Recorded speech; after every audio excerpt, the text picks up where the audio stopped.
Welcome back. You gotta get one little, Yeah, little we get things. little- So we're back. Welcome back to the City of Palms podcast. Thank you for Episode- watching, viewing, and subscribing. Episode what? 61. 61. Whew. We're back for the three-peat, dude. The guest is on a Three-peat, three-peat. The what is it? What do they call that? A hat trick, dude. Hat trick. Yeah, I was just gonna say that Yes, too. sir. Are you a lacrosse player? No, Oh, okay. no. Okay. I didn't play anything really. Yeah, we played lacrosse. That's what kids are doing. Like, dude, this game, I'm gonna do a hat trick. I'm like, all right, bet. Is it like that in all sports? I Do they heard call that it for hockey. That's I've heard the it for original. soccer. I as think well. it's net sports. Net sports. It's a hat trick. Oh. Learn something new. What's it Really? called in bowling? Turkey? Whenever you get 4 or 5 in a row or something like that? Yeah. Bowling? A cold? Yeah. Is it a cold turkey? I think it's just called a turkey. It's a cold turkey. It's a cold turkey? Yeah. I don't bowl I don't very know. often. My thought was just turkey, but cold turkey doesn't sound wrong either. So we'll have to look that up. Are you good at bowling, Danny? I'm pretty good, yeah. I don't think I've ever bowled with you because I suck. No, we bowled for my 21st birthday. We did. We You did. were. I was out there. It was your so- 21st birthday, yeah. though. So. Now I've only ever seen this in Rhode Island. Have you heard of duck pin bowling, or have you done that? What is No. that? It's like the balls are like this big as opposed to the regular Well, size. you can just Oh. chuck They it don't. down They don't there. have any holes in them, but yeah, they're like the size of like a Is grapefruit. is maybe. the alleyway scaled down too, or no? Full size alleyway. No. The pins are smaller too. Okay. Yeah, I think they have that because they have a. I don't know if it's called duck pin bowling, but they have a mini bowling and game time thing.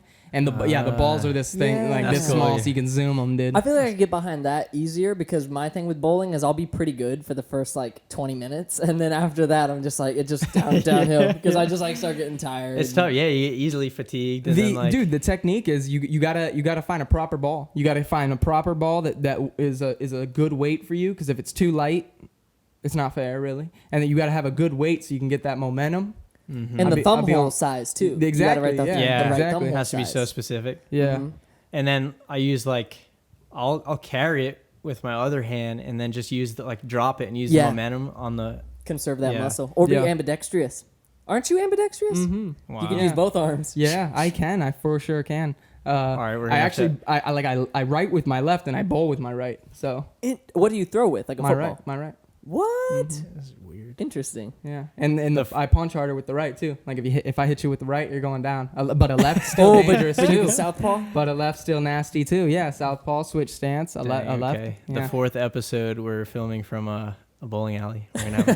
For real, a dude. live contest. Yeah, we'll do a vlog about that. I'm not good, so I'm not gonna say that I'm good at all. But I'm decent. I'll say that. How have you been though, dude?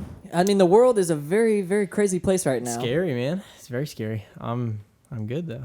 Aside from the high level of anxiety I travel through each day with. Yeah, especially as a Or- business owner. Like I've been Oh, thinking man, about business owner friends I have that I'm like, damn, I just wonder what they're up to. It's nonstop, dude. Just the, I mean, I don't handle the business side of things well. I'm not a business guy. And there's just so much you have to think about in business ownership that, yeah, it's nonstop stress.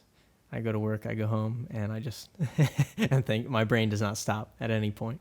So, but it's great. And, like, obviously having a really supportive family and stuff, that just helps out entirely to reduce that stress and everything. So it makes it a lot easier, and coffee too. But yeah, I'm good though, man. How are you guys? Pretty dang good. Yeah, I'm good, man. How I've been I was chilling. wondering how often, like, what percentage of your workflow is tattooing?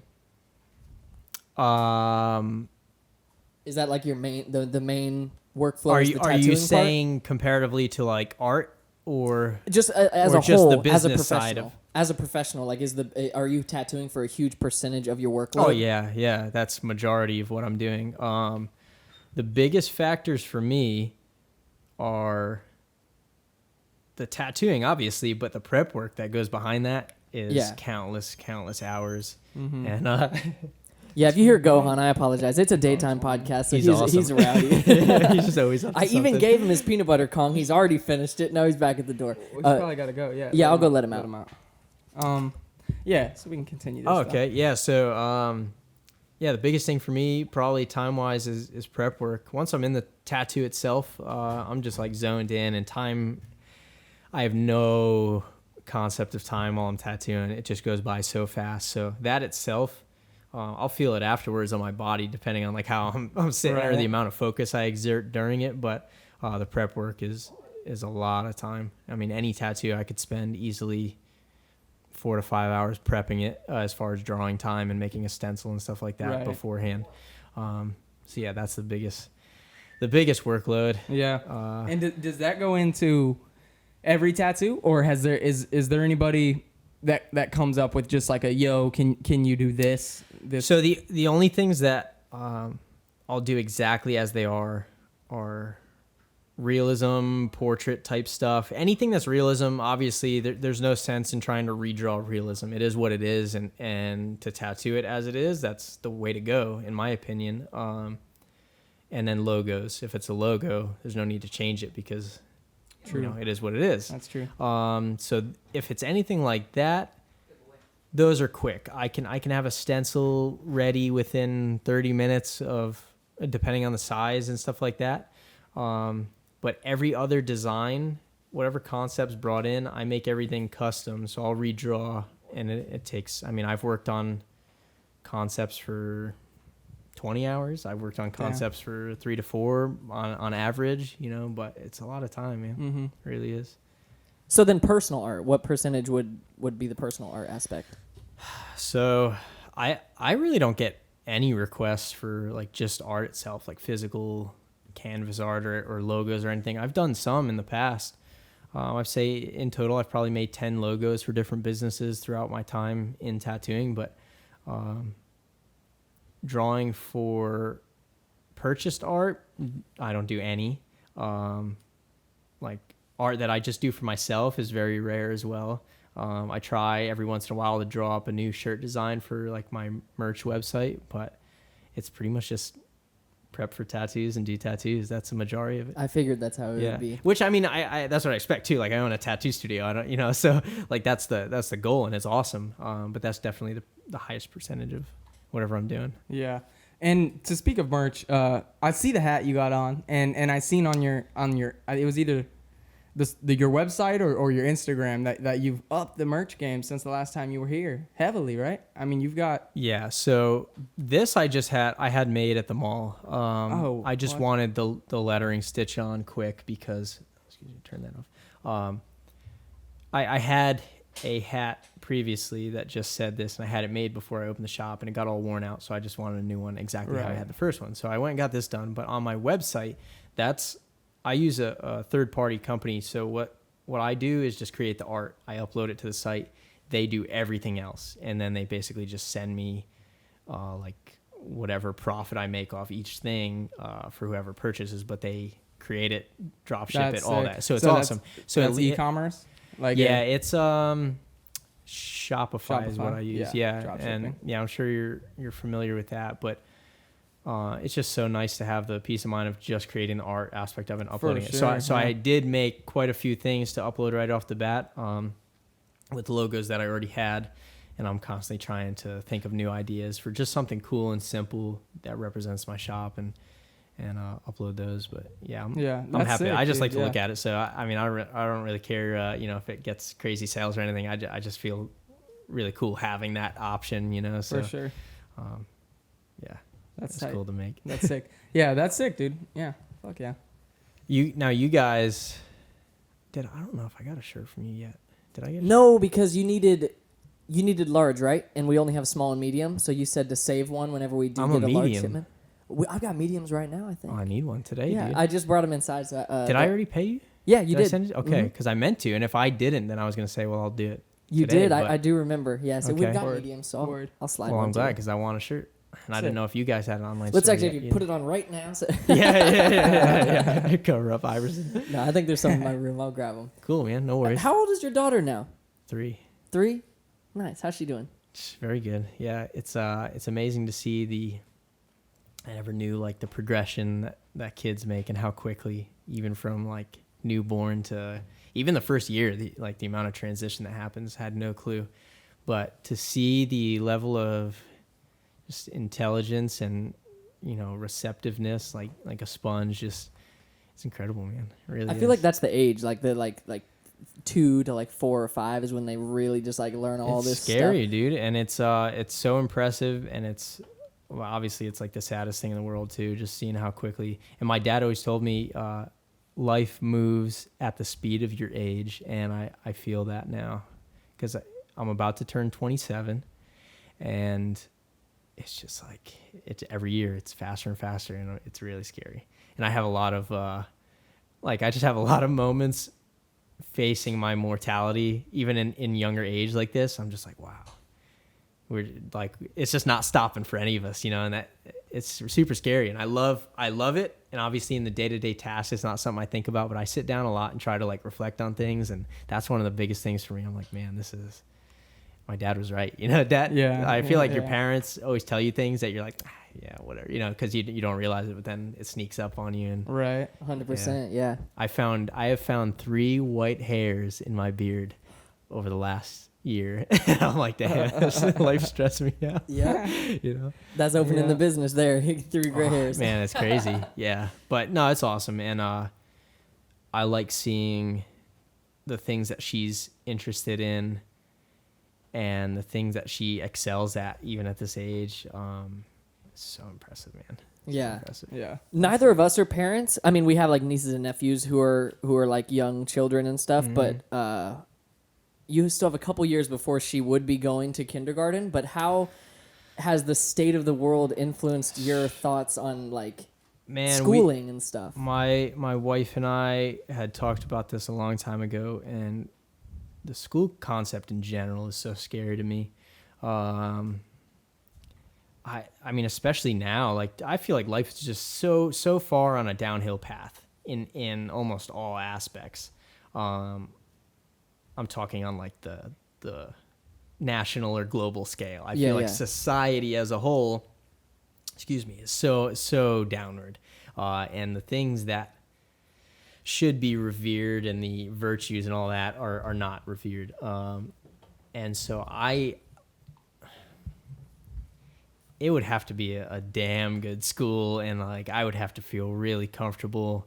And from conversations with my wife as well, I mean, we agree on a lot of points, but I mean, we're just very, very over the top with, I mean, as I feel like people should be, looking into where they're going to go, who's going to be there, who are they around, what are they exposed to? And I'd prefer homeschooling 100%. Yeah. Mm-hmm. And I feel like now they're closing down schools, or they have closed schools anyway. So it would be much tougher, because I don't know how they expect parents, especially with jobs, to uphold both aspects of life and continue supporting while doing schooling from home as well. But with the luxury of my job now, and she's able to stay at home with her, and so I would like to take advantage of however much time we can to possibly go that route until we feel, we find something secure enough, or that we feel comfortable enough with to pursue. But it's just so scary, man. It's so scary. Yeah, and I don't get the perspective from like people who have families, because like everything's stressful for everyone right now in like different ways and whatever. But like imagining someone who, because I know people who've lost their careers because of COVID-19 and everything. So like imagining if that person also had like one or multiple children who are now like needing, they're at home all the time, so you need to make sure they're like getting the schooling up with their virtual classes and stuff like that, while you're trying to like figure out the bills. And it's crazy, man. It really is. And I closed down for almost 3 months, I think, and just of my own choice, before even, I think it was maybe a week before they mandated the closures. That was tough, man. Especially here, the cost of living is crazy comparatively to the other places maybe San Diego was equivalent, but this is probably the highest cost of living I've experienced. And to close a business that also has a pretty high overhead, it's tough. So I feel very strongly for those who were put out of careers entirely. At least I own the place. I determine how successful it is for the most part. Like I said, luckily for me, people have still been interested in getting work done. And also I think it's a major help for me, that I've always had very little traffic in there, being a private studio. And I constantly am disinfecting, cleaning everything daily. So it's just a very, very sterile environment in general. So I feel like that, gives some peace of mind as well, even for me doing that process. So. Yeah, and you don't have a shop full of, like you said, little traffic. You don't have a shop full of staff members too. Because some of these shops, if one person tests positive or whatever, like the whole shop has got to close and get tested and this and that, when you don't have as much of that to deal with. Yeah. Just being accountable for myself is definitely a lot of peace of mind, because I know what I'm doing. I know where I've been. I know I don't have to worry about other people. And yeah, that's been a lot of peace of mind in all of it. So. Mm-hmm. Yeah, I could definitely see that too. Like we were talking, I was kind of getting that feeling too, that out of a, people still want tattoos at the end of the day. And like, if you think about it, it's like just like haircuts. People still need haircuts, but would you rather go to a salon where people are in and out and the chairs are flipping and there's 8 different people? Same with tattoos. Or would like a private studio? That's when in this economy it would really excel. So. Dope, man. Yeah, thank you. Yeah, it's been really awesome, and definitely strive to keep it that way. Just keep that. I'm never gonna stray from my business model and how I've sought out to establish it, because I don't know, it works, and I like the way it works, and so yeah, dude. Really cool. What's to I don't know. This is a compliment, I think, and my coworker. So I work with a coworker. He's like, 40, 45, like he's not in this culture or whatever, but he's tatted and stuff. He used to be a DJ. Now he's just a construction guy, but I guess he'd put on his Facebook, like he lives in Bonita, and he'd put like, who knows of any good tattoo shops where I can get like a touch up, whatever. Yeah. And someone had tagged your shop, and I had told him about your shop, because he was like, he has a bunch of tattoos. So I work with him. And so when I was getting this, I was like, telling him about it. Then he saw it get done, and like I'm telling him about it, because he's like, man, that's really good. So I'm telling him about you. And then he's like, what was the name of your guy? Because he's like, I saw this one website, and then he's like, I went on it, and then he's like, I didn't know it was your artist until on the website I saw you. He was talking about, because you have the City of Palms on your thing. So he saw me, and he's like, I saw your podcast on there. And then he's like, yeah, I was looking at his work, and like, yeah, I don't know if he's going to like follow through with that, but I was like telling him, I was like, dude, yeah, if you need something like covered up or want anything added, like he's the man to go to. I've been telling him that, but it was cool that he had found that through like his group of friends that are like all older and stuff. I'm like, that's really cool, man. And I greatly appreciate any word of mouth that I receive. And it's still surreal to me to even have people talk about me or my work or anything, because I never feel like I'm at that level, because I'm so critical of myself and what I'm doing. So I never feel like, I'm that guy, but to hear and see the reviews people leave about me and my wife pointed out too, the extent of the reviews that people will write out. I'm just like, I'm blown away by it. I'm super grateful for it. And, it's the word of mouth has helped me majorly.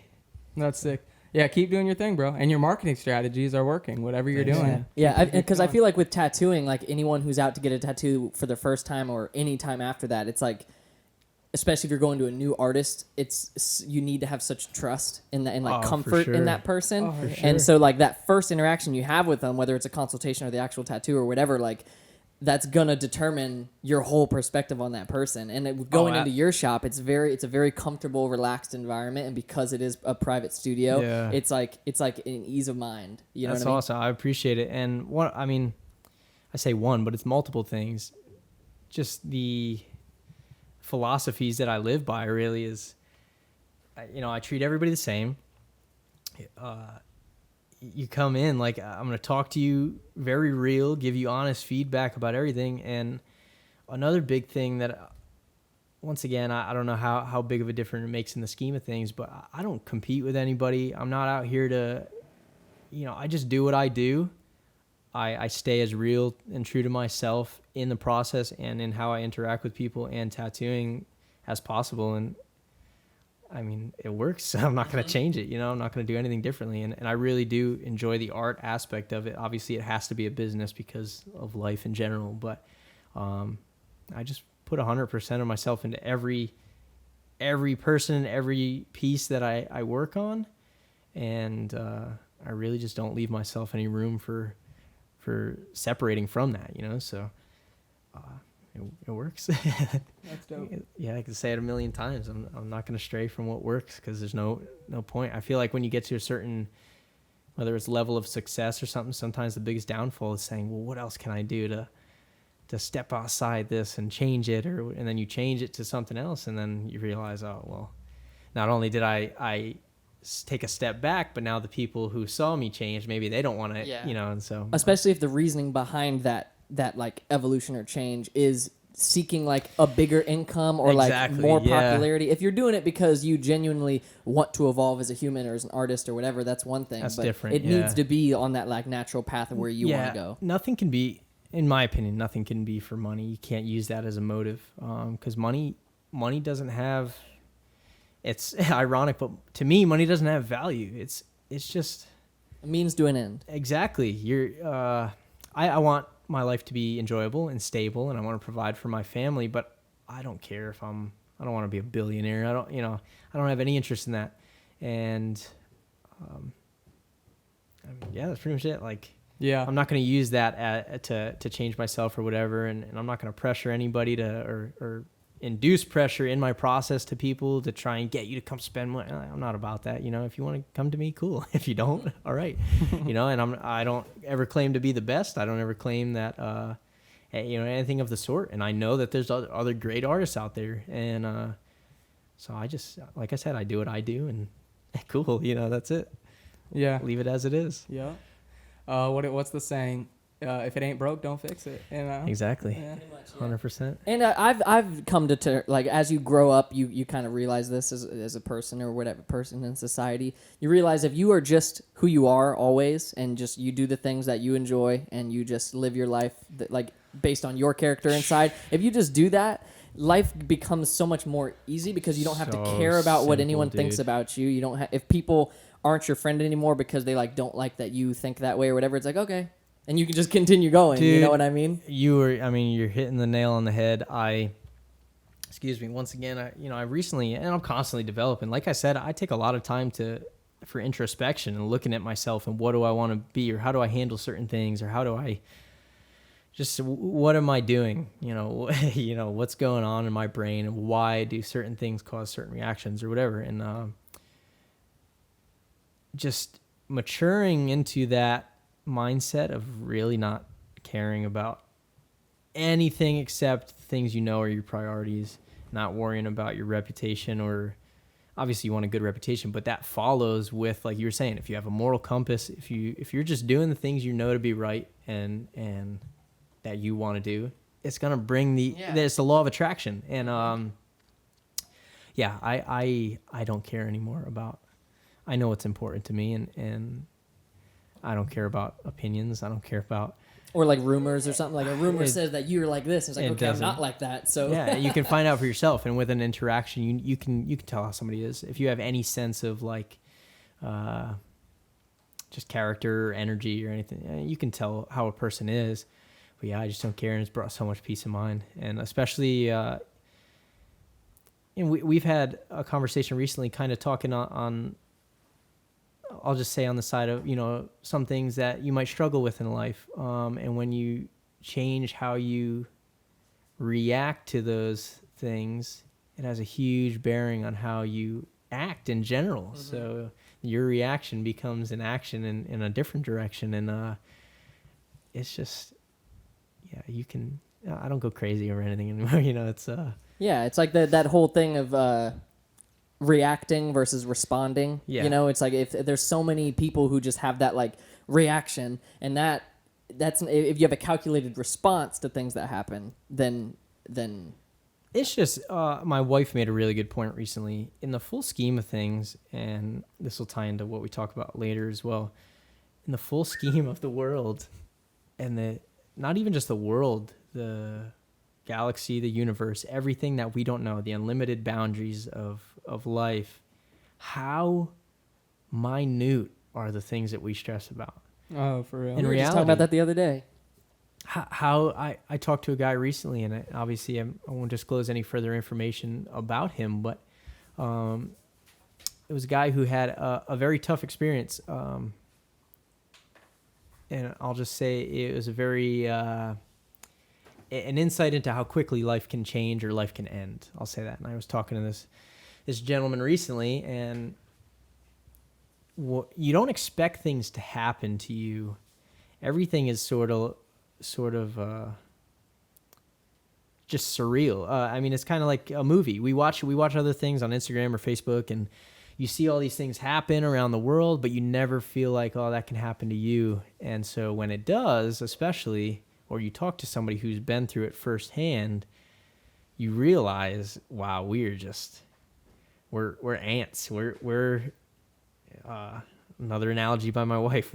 We're just in that little thing, the little ant farm, and just somebody's watching us, and one ant dies or something, the rest of us keep walking around, and it's so when you think about, oh man, I pop my tire, like who cares?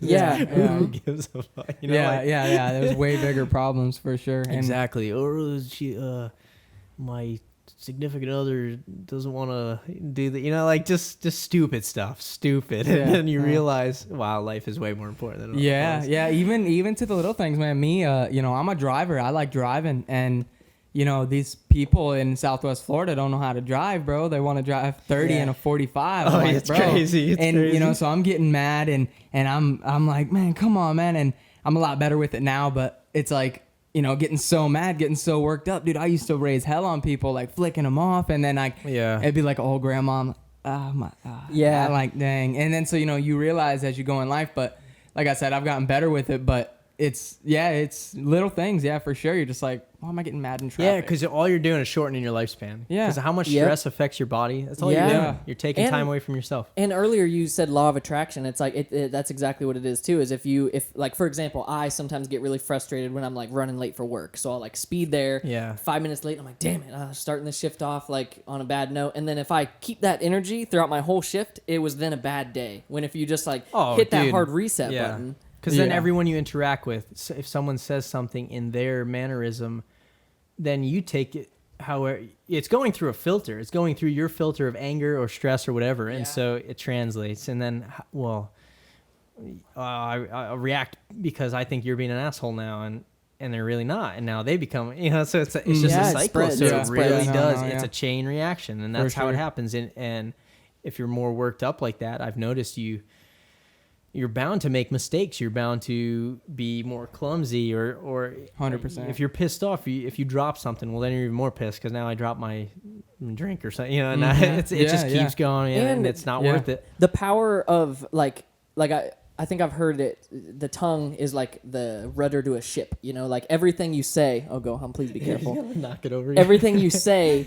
is. It's crazy how just one thing you say to someone can affect so much. And if you're in that bad mood, whether it's a customer you're talking to or your boss, and it's even happened to me where like my tongue slips, and because I'm in a bad mood, I'll say something, and then that will affect a whole lot more than just that one day. Oh yeah, you know what I mean? Yeah, it can change lives, especially if you get into some, if you're saying something to somebody who's at the end of their run, and we gotta take a break. Okay. How long have we been going? It's probably time for a break, anyways. 508. But hold this. I have a important point. Okay, go ahead. I've been meaning to. Well, can we do it or should we? No, we can. Okay. I'll mess with it. We still got this camera. Oh no, we don't. It's okay. Just keep going. No, should we? Should I do it? All right. Should I do it? Yeah. All right. We got the camera angle on you. So okay. I'll just say to piggyback on the point of having bad days. Every little thing. Like I'm running late for work. A light turns red. I'm like fuck. What I've started doing, and it really helps. Like for me personally, like I give like glory to God. But if you don't, like, if you aren't even religious, it's breaking it down to like what's called a winning streak. And I got this from a guy named Charlie Rocket, who is like now a Nike athlete. He used to be like a producer or like a A&R for a bunch of hip hop artists. But the winning streak, dude, and it's basically already you could wake up in the morning and you should be able to like thank God. If you could step out of bed, you should just be able to be like, that's a win in my book right there. So there's no reason to like, for sure. And then every other thing, every little thing that happens, like just is a winning streak. So once you, instead of being like, man, I've had a bad day today because I was late to work, caught every red light, and then these customers give me attitude. Notice the good things, the good little things. Well, you know, I'm here now. I'm not hurt. Like I those drove a car to work. Right? Yeah. This guy, you should never be mad. I know. Sometimes Man, I just dude, it's yeah, and we like to watch the Unsolved Mysteries show and things similar to that. And even the one last night, there was a guy all of a sudden who decided one day he was gonna shoot everyone in his family in the head while they were sleeping. And so I was thinking about that, like, you just went to bed and that was it, you know? So it really is like, you know, we wake up, that's that's a huge thing because you don't know what's going to happen. Yeah. Your body can do all kinds of crazy stuff, and, you know, crazier things have happened and scarier things have happened. It's happening all the time. And that's one of the scariest things too, is once again, you don't realize it, how large scale these things are. But if you start to broaden your horizons and look into that, yeah, it really is. Every little thing that you get the opportunity to do, it's huge. Mm-hmm. Yeah, and taking that step back and just like looking at it from a broader perspective. Because I've had what's woken me up sometimes from bad days is like the close call, you know, where you remember, oh, everything can end right now. You know what I mean? Like I'll be tired driving from work or whatever, and there's been a few times where like driving home from Lehigh. And I almost clipped the median. Like I'm just like kind of like sleepy driving, dozing off, and I steer, and then there's just a point where the median curb comes up, and I just swerve back and miss it. And I'm going like 70 miles per hour, so I'm thinking like, dude, if I would have just dozed off and clipped that curb, I don't know what would have just happened. My car would have flipped. I would have gotten into a potentially deadly car accident on my way home from work on a Tuesday. You know what I mean? Mm-hmm. That's how it happens. It's a game of inches, man. You know. Yeah, that's it. Gotta be everything grateful. you do. Have your blessings. Everything, and you guys had even talked about. I remember you saying, I think it may have been the Yeti episode. You're talking about how you ever feel, or you know, like you see somebody or meet somebody and it's meant to happen. Or I don't believe in coincidence at all. And no, so nothing's a coincidence. When you forget something at the house or whatever it may be, and you go back to do it, what is that? Change, you know. Mm-hmm. I truly believe that there's something to that where your path is predetermined for the most part. For sure. And sometimes this might sound crazy, but sometimes I'll go even just to like brighten my day a little bit. I'll go as far as to be like, let's say I forget something, like I go to drive to work and then I'm like, oh, I forgot my keys. Now I'm going to be 10 minutes late, or not my keys, I'm driving. You know what I mean? Turn back around, grab it, and then leave. Sometimes I'll try to count that as a victory because I'll be like, oh, if I would have just kept driving, there was a drunk driver on the road just 10 minutes ago, and I was about to crash and die. And now I'm not. Anything, man. Anything. And even if that's not true, it's like that thing where like every possibility that could happen is happening like at the same time. So it's, I don't know. Yeah, we're very unaware of the things that are going on constantly around us, and I'm trying to evolve from that oblivious state to where I'm consciously opening my eyes. I really want to be aware of those things, and it's never ending, and it's always whether it's saving you or, you know, some things that you think are hurting you might, you know, I don't know, it's just you get the point, obviously. But and do you need to take a break, or do we are going to wrap it up to take a break before we segue into whatever else. I just want to shout out, I meant to do this at the beginning, my buddy Brandon True Grit Thompson, he's fighting again tonight. He's an MMA fighter in Pensacola. He's fighting tonight. I just want to shout him out. Oh shit, fuck yeah. He's gonna kill it, I know it. That's sick. Hell yeah. Shout out Brandon. Win it. Yeah, I feel like everything going on right now is opening some people's eyes on a lot of things, and we'll get into more of that after the ads. All right. Yep. Stay tuned. Cool.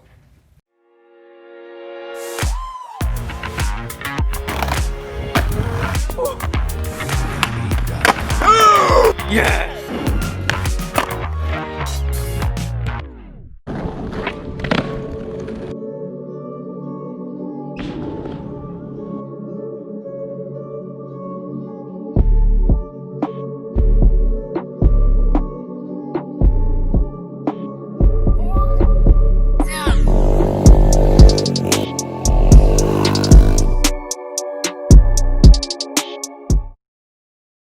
Have you ever thought about starting your own podcast? When I was trying to get this podcast off the ground, I had a lot of questions. How do I record an episode? How do I get my show into all the apps people like to listen? How do I make money from my podcast? The answer to every one of these questions is really simple. Anchor. Anchor is a one-stop shop for recording, hosting, and distributing your podcast. Best of all, it's 100% free and ridiculously easy to use. And now, Anchor can match you with great sponsors who want to advertise on your podcast. That means you can get paid to podcast right away. In fact, that's what I'm doing by reading this ad. And let me tell you guys a little bit about Anchor. So, like I said, it's a one-stop shop, distributing, you put your podcast on. It couldn't be easier to use. My brother and I, when we started this podcast, we're looking around for a website. Where do we get our podcast up and running? How do we get it? Literally those exact questions. How do we get it on iTunes? How do we get it on Spotify? And I was trying to do that stuff by myself. And that's when I started looking up. And there's other ones you can use like JPod and all that. But let me tell you, Anchor, nobody's going to do it as great as Anchor. And most of all, it's free. So that's what you always do, man. That's what you love, is Anchor being free. So if you've always wanted to start a podcast, make money doing it, go to anchor.fm/start. That's anchor.fm/start to join me in the diverse community of podcasters already using Anchor. Once again, that's anchor.fm/start. I can't wait to hear your podcast. Bring it back. Remember that Travis Porter shit? Bring it back.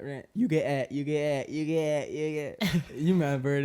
Bring it back. You don't remember that? Oh. That doesn't sound. I played the song. I'll play the song. Y'all will know it. I gotta head out, guys. All right, this has been episode 61. All right, we're back. Welcome back to the City of Poems podcast. I hope you enjoyed the ads. I do want to give a fair warning. This second part's gonna be juicy. So. I have some declarations to make before we get into this part, actually. Let's get it. A couple things. So the first of which, I want to say that anything I discuss, I will pose in more of a question form a lot of these things that I've questioned myself, and that is to hopefully draw the desire for people to look it up themselves or do some research, and not just spew facts like people hear all the time that you can argue. I have done a lot of research over the last couple months, and not just Facebook or Instagram articles. I have truly, and what I go for most is videos to hear directly from the mouth of whoever's saying it to learn the most. I've researched quite a bit.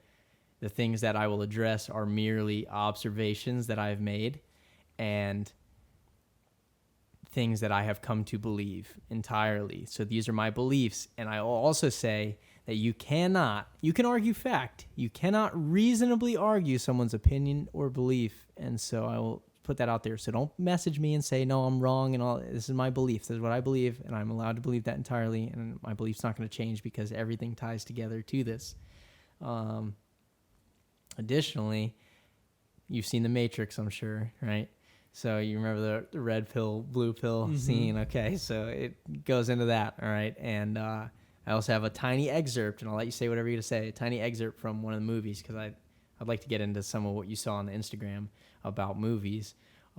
Tiny excerpt from a movie called The Lorax and how they begin the movie, which holds some heavy themes. And we'll talk about I love that movie, so I'm ready for this. Okay, so I'm going to say, if I go missing, look into episode 61 of the City of Poems podcast. 100%. Let's get 100%. Okay, so from the Lorax directly, and I will give credit where it's due. My wife showed this to me, and the rest of the themes that we discuss tie together as well. Should we give a little background for the listeners, like as far as what this is tying to? I mean, there's a bunch of shit going on, but if we just want to state, there's we'll jump into it right afterwards so that it will tie together. For but sure. This leads into it well. Part of the intro to the movie is Danny DeVito, and I don't know if his negative involvement with anything, but Danny DeVito playing the character the Lorax, he says in his opening speech, "But there's more to this story than what's on the page, so please pay attention while I set the stage." Ties into and will lead into that what we see on the stage of our life and the things that we are provided is not all that's going on. And so you need to look behind those curtains and see what's actually happening. And we can jump into some of the other things related to that movie specifically, and then we'll go on to. Well, what's interesting is before I saw your Instagram clips that kind of sparked this whole conversation of this part of the podcast was like, okay, everything going on with COVID, government shuts down, everyone's on a pandemic, and then I see one article that just randomly says, hey, nobody knows this, but like Hillary has been on trial or is about to go on trial. It's been like which was normally been talked about, we'd assume, but since everything's going on, it's like, and I put quotations around that. So that was my first into, and then there was never any why as to whatever. Couldn't find out much about that, yeah. and then there was the Wayfair, the whole Wayfair thing where kids are being, if you haven't heard, like kids are allegedly being sold on, like you could buy a cabinet for $18,000. And it's like Rachel's cabinet, and then you like get it in. I guess the kid's not even inside, but it's like a code as to how you can like further get the kid. So that was my whole interest. And then saw your Instagram stories, and if you're not following him on Instagram, Tiny Robot Pants on Instagram. Tiny Robot Pants is my personal one, which I've started being more vocal about this stuff. And go on. Yeah. But yeah, no, it sparked a good conversation. Like what. The conversation that we've had since then, it's been something interesting. So I'm intrigued to sit down. I'll pose my first question then. Look at what you said. Everything has been focused on this virus. Well, what did the Lorax say? Right. Let's set the stage. That's on the stage right now. That's the spotlight. 100%. That's what everyone sees. That has created such a focal point and has manipulated the entire society to distance from each other. There's no, and I'll say this, and I don't know the origin of the quote, but I know, and I don't even know if the quote is direct, but a nation divided cannot stand, basically. And I'm going to have to look that up because I want to know. It's going to bother me if I don't. But what is this driving? Division entirely. And what's going on behind the scenes while this is in the spotlight. Yeah, and that's what, like Danny said, all this is raising questions and like makes me wonder, and it's like seeing every day, whether you believe whatever you believe as far as COVID goes, and like whether you want to wear a mask or not wear a mask or whatever you want to believe, the fact is that society's different now, way different now. And like just working 100%. In a grocery store, seeing... I'm sure I've said it multiple times on the podcast, but like shit's changed, and there's a new normal. Yeah, and so I both work in a grocery store every day and Instacart and Uber Eats and do these delivery orders, and it's just so every time sometimes I get back in the car and I'm just like, that was a strange interaction because of like how distant everyone is, and I get why. I get it's for the sake of like the fear or whatever, fearing getting this deadly virus, but it's almost like. It's like stripped society of something, Like when I have a customer interaction, we're both masked up. There's plexiglass between us. So every conversation sounds like this. And I say, hey, how's it going today? And they're like, oh, credit card. And I'm like, okay. Like they didn't hear what I said. I don't hear what... Right. So like we just don't talk. So it's just gotten to the point where I just don't talk to them. And then when you deliver things to people, even if... most of the time it's faceless. Most of the time you don't even see them. You drop it at the door, knock, run back to your car. But when there is a face to it, it's very like... And I get it. Like, the fear is the virus, but, like, I don't know, man. It's just things are changing. I saw a video recently, and a gentleman worded it very well that,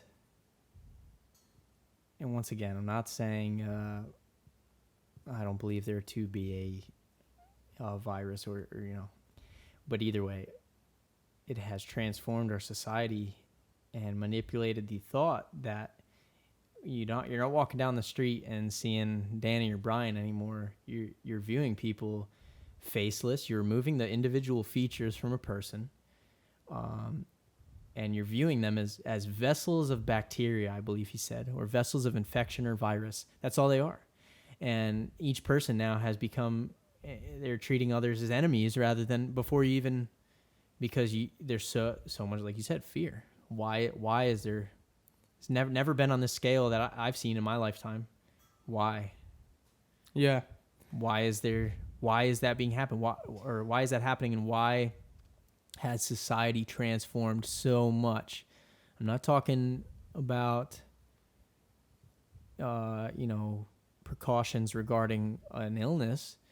I'm talking about why is everything changed? Why now is, and I haven't researched this, but why all of a sudden is there a coin shortage? Why all these things? I get that question every day. Yeah. All these things, why are they happening at the same time? And then why were my wife and I at the drive-thru at McDonald's yesterday, and there's a coin shortage, but the guy hands him coins and he throws it in the donation box. Certain things. If you're a corporation like that and there's a coin shortage, wouldn't you say, hey, make sure you save every coin you get, Yeah. instead of donating them to somebody else? I mean, I get it, donation, but still, if it's that big of a, I don't know. Yeah. That's one I'm going to look into very soon. Yeah. As well. And to say how the virus is transforming like the economy, I want to give us a story as to like where it was eye-opening for me personally. It's like me and my wife went to Cold Stone, got ice cream. So, masks are required in every store now. So we're masked up. The employees are masked up. There is a plexiglass wall, the entire thing dividing us. And then ACs kick in, freezers from the ice cream, dude. Yeah. You can't hear shit. And mind you, the three girls, there was two. It gave me anxiety. I walked in and dude, they're training a bunch of people. Yeah. So the three people, they're like high school age girls, probably their first job or whatever. And in my head, I'm thinking, this is bad because first off, the manager had probably the girl training them had probably been there 2 weeks. You know what I mean? Like they just probably opened recently, like again after the pandemic. So. And she didn't look like she knew what she was doing. But beside the point, these three girls are trying to like take our order. We can't hear them. They're not like one person's doing anything, and they're getting yelled at. And I'm like, they can't hear me. I can't hear them. It's a whole big thing. Breakdown, man. Yeah, and so it's like life's different now. Like I remember when I worked at the restaurant when I was in high school growing up. There'd be times where I'd call she was my girlfriend at the time, my wife now, and I'd call her and be like, man, like she'd be like, how was work? I'm just like. It was so hard. Like I was a line cook when I was in high school. So like I had a lot of stress, high stress. Cause it was like, Monday nights in specifically high stress because I was the only line cook on the whole line. So I did every position from fry to like fryers to salads to freaking grill, saute. And that was stressful. But these people are working at Cold Stone, bro. Like their first job and in my head, I'm thinking, They're just now trying to get money because they don't, these are people trying to break out of the government holds because the government just wants to up the, so like, it's like, you know what I mean? It's like when you're getting $600 plus from unemployment, why are you going to want to go back to work? But the real people who, we've worked since we've been 14, 15, we've worked our whole lives. It's like the real people who are going to want to get out there and learn the hard work because it's like, it serves purpose, builds work ethic and stuff. It's like these people who are now trying that are probably not going to do that for very long because they're like, I tried that. It's hectic. It just changes the way it is. You know what I mean? Like why or what do you think the outcome will be? Do you think that the future generations would turn to once again value hard work and those ethics that perhaps we grew up in the generations before? Why do you think that it will be a positive change in those directions? Do you think that the government implementing equal wages to everyone so they can sit at home and they're more confident to receive that money than their job? Do you think that would be more continued because? Oh, okay. Well, I'm hoping this. It's a stretch, but those are good points, and I think the government dude, it's gonna get to a point where eventually they say this is no more. Go out, good luck. You know what I mean? We're cutting off. You get $100 a week. Like the unemployment is no longer valued because it's not enough. So you're gonna be forced to. So it's a make it or break it. We had a conversation recently where I was telling him, it's like you can choose your life to be a rock or a diamond. But a diamond is molded through high pressure situations, and it's like, or you could just be a rock. But if you want to be a diamond, it takes hard work and it's not easy and it's not fun all the time. But if you're willing to put that through, and I think this could be an eye opener for some people. And I think it could also, I have friends who are just, dude, sheep, if you will, dude. They're just so close-minded where I almost can't consider them a friend now because I'm like, open your eyes, bro. Like, it's to piggyback off what we said at the first. It's like there's so much bigger things to stress on, and you want to worried about that Chick-fil-A is closed on Sunday, bro. Get the fuck out of here. You know what I mean? Two questions for you again. Like I said, I'm gonna have a lot of questions because I'm just gonna draw these insights. I love it. First off,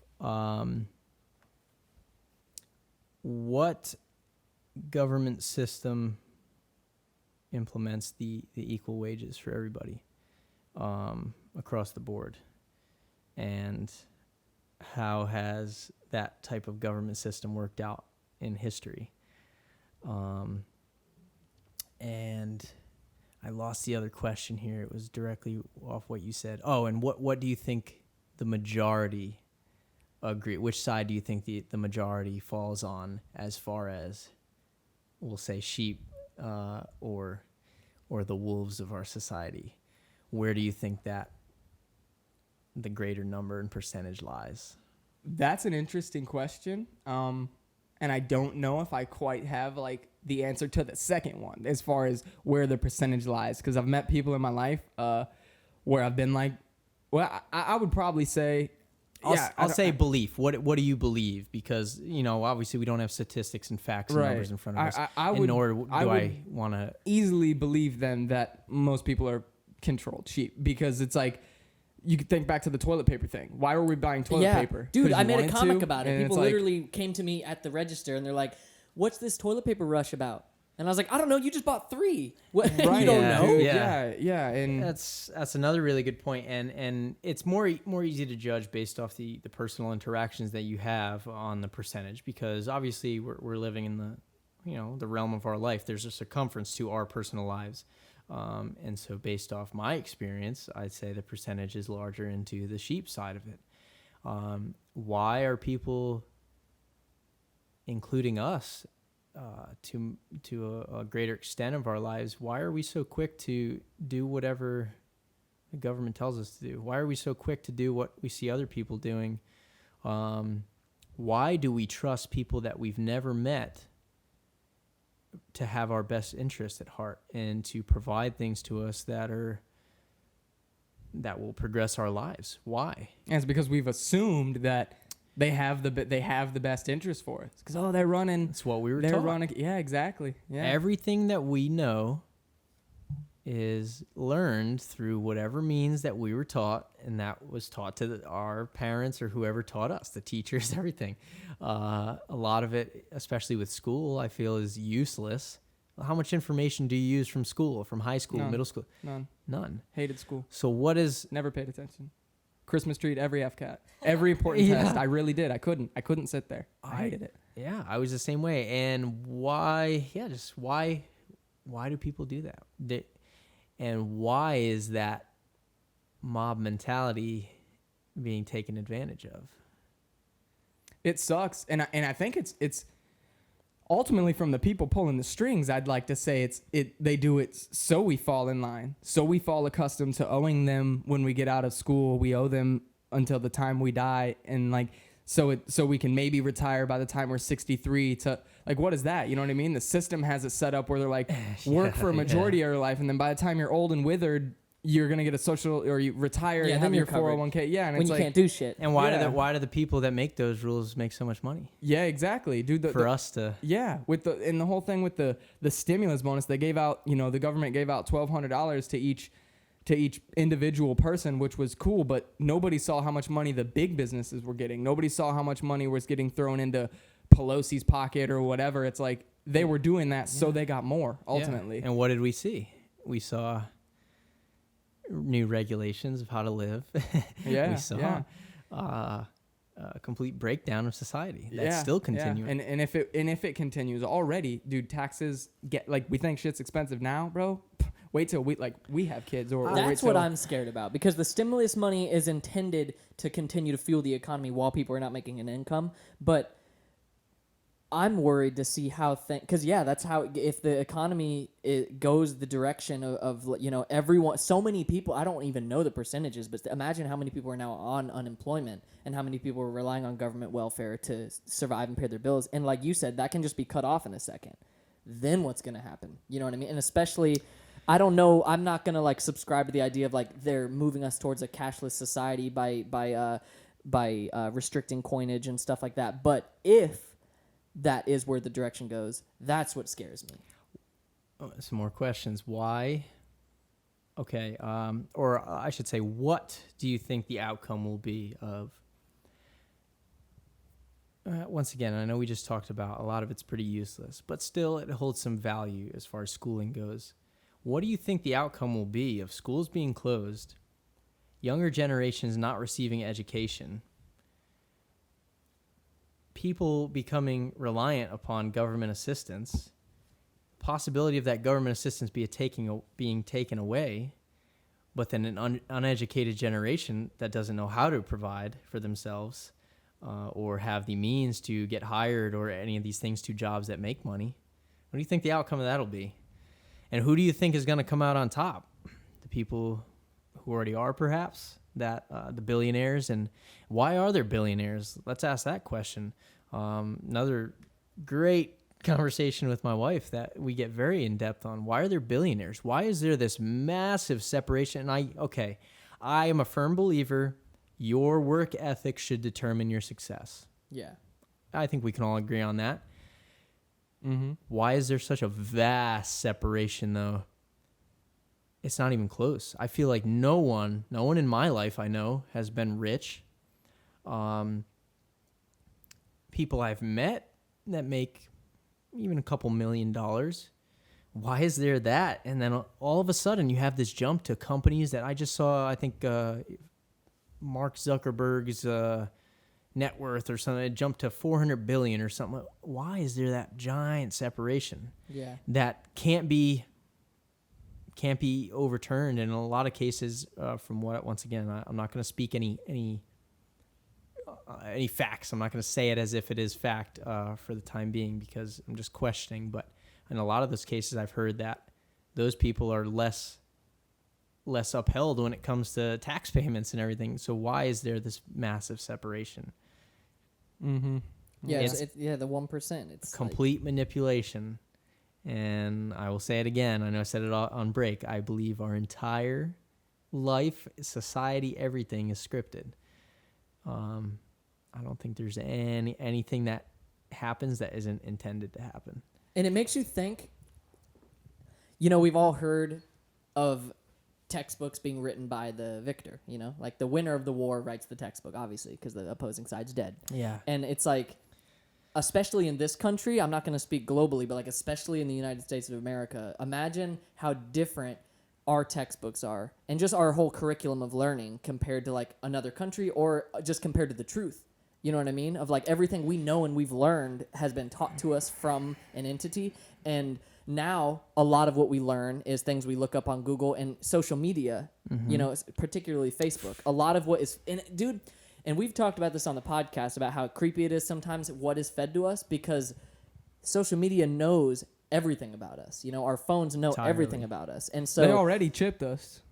We got chips in our phones and we don't even know it. You know what I mean? Oh, everyone's scared about a neurochip going in your hand. Okay. Yeah, say what you gotta say because I anywhere I without got this some in your topics. hand. Yeah, so I'm gonna say like this is just me going off on a tangent because like we've talked about how Elon Musk speaks of like the what does he call it? He has a word for it. The neurochip? No, it's just like when technology blends with humanity, like basically cyborg society. Assimilation. There's a word he uses. I don't remember, but he has stated, and I think he says it on the Joe Rogan podcast, how we are already basically in that state. Just because, think about it. Like if I'm wondering, what's the capital of United Arab Emirates? I can find it out in like probably 15 seconds just by like Google. I now know that. So like. Aside from like what I just did, picking up a phone and whatever, the fact is I didn't know a fact and now I do in 15 seconds. And whether or not that's just in my brain, like already programmed or not, is kind of irrelevant. And dang it, what was my other? Oh no, I was gonna say, what if where did I hear it the other day?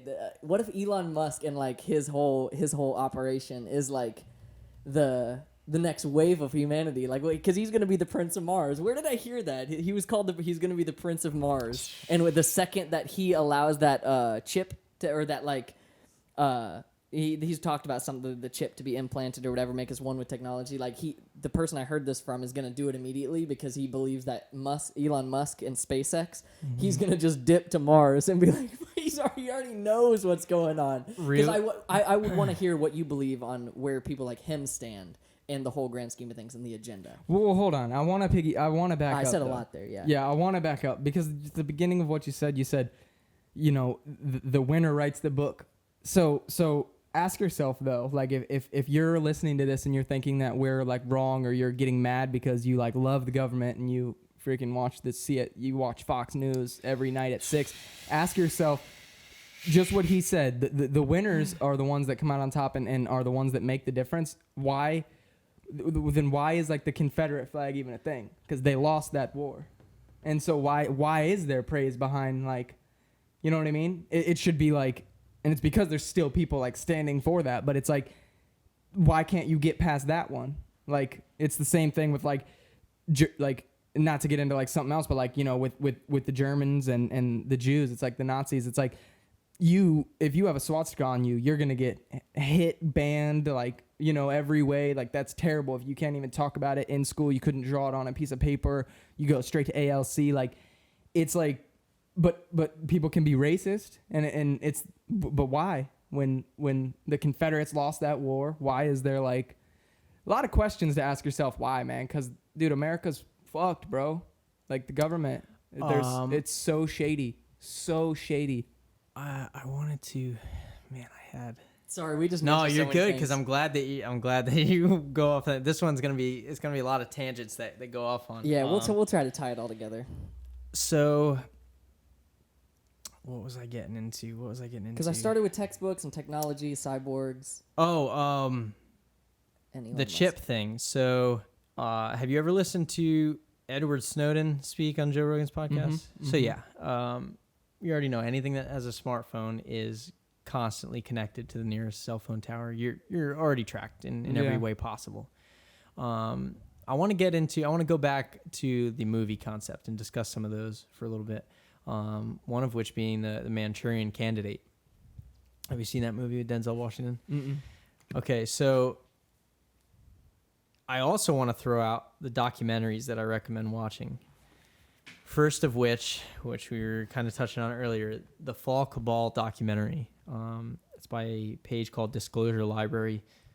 I believe her name is Janet Os. I don't know. I believe it's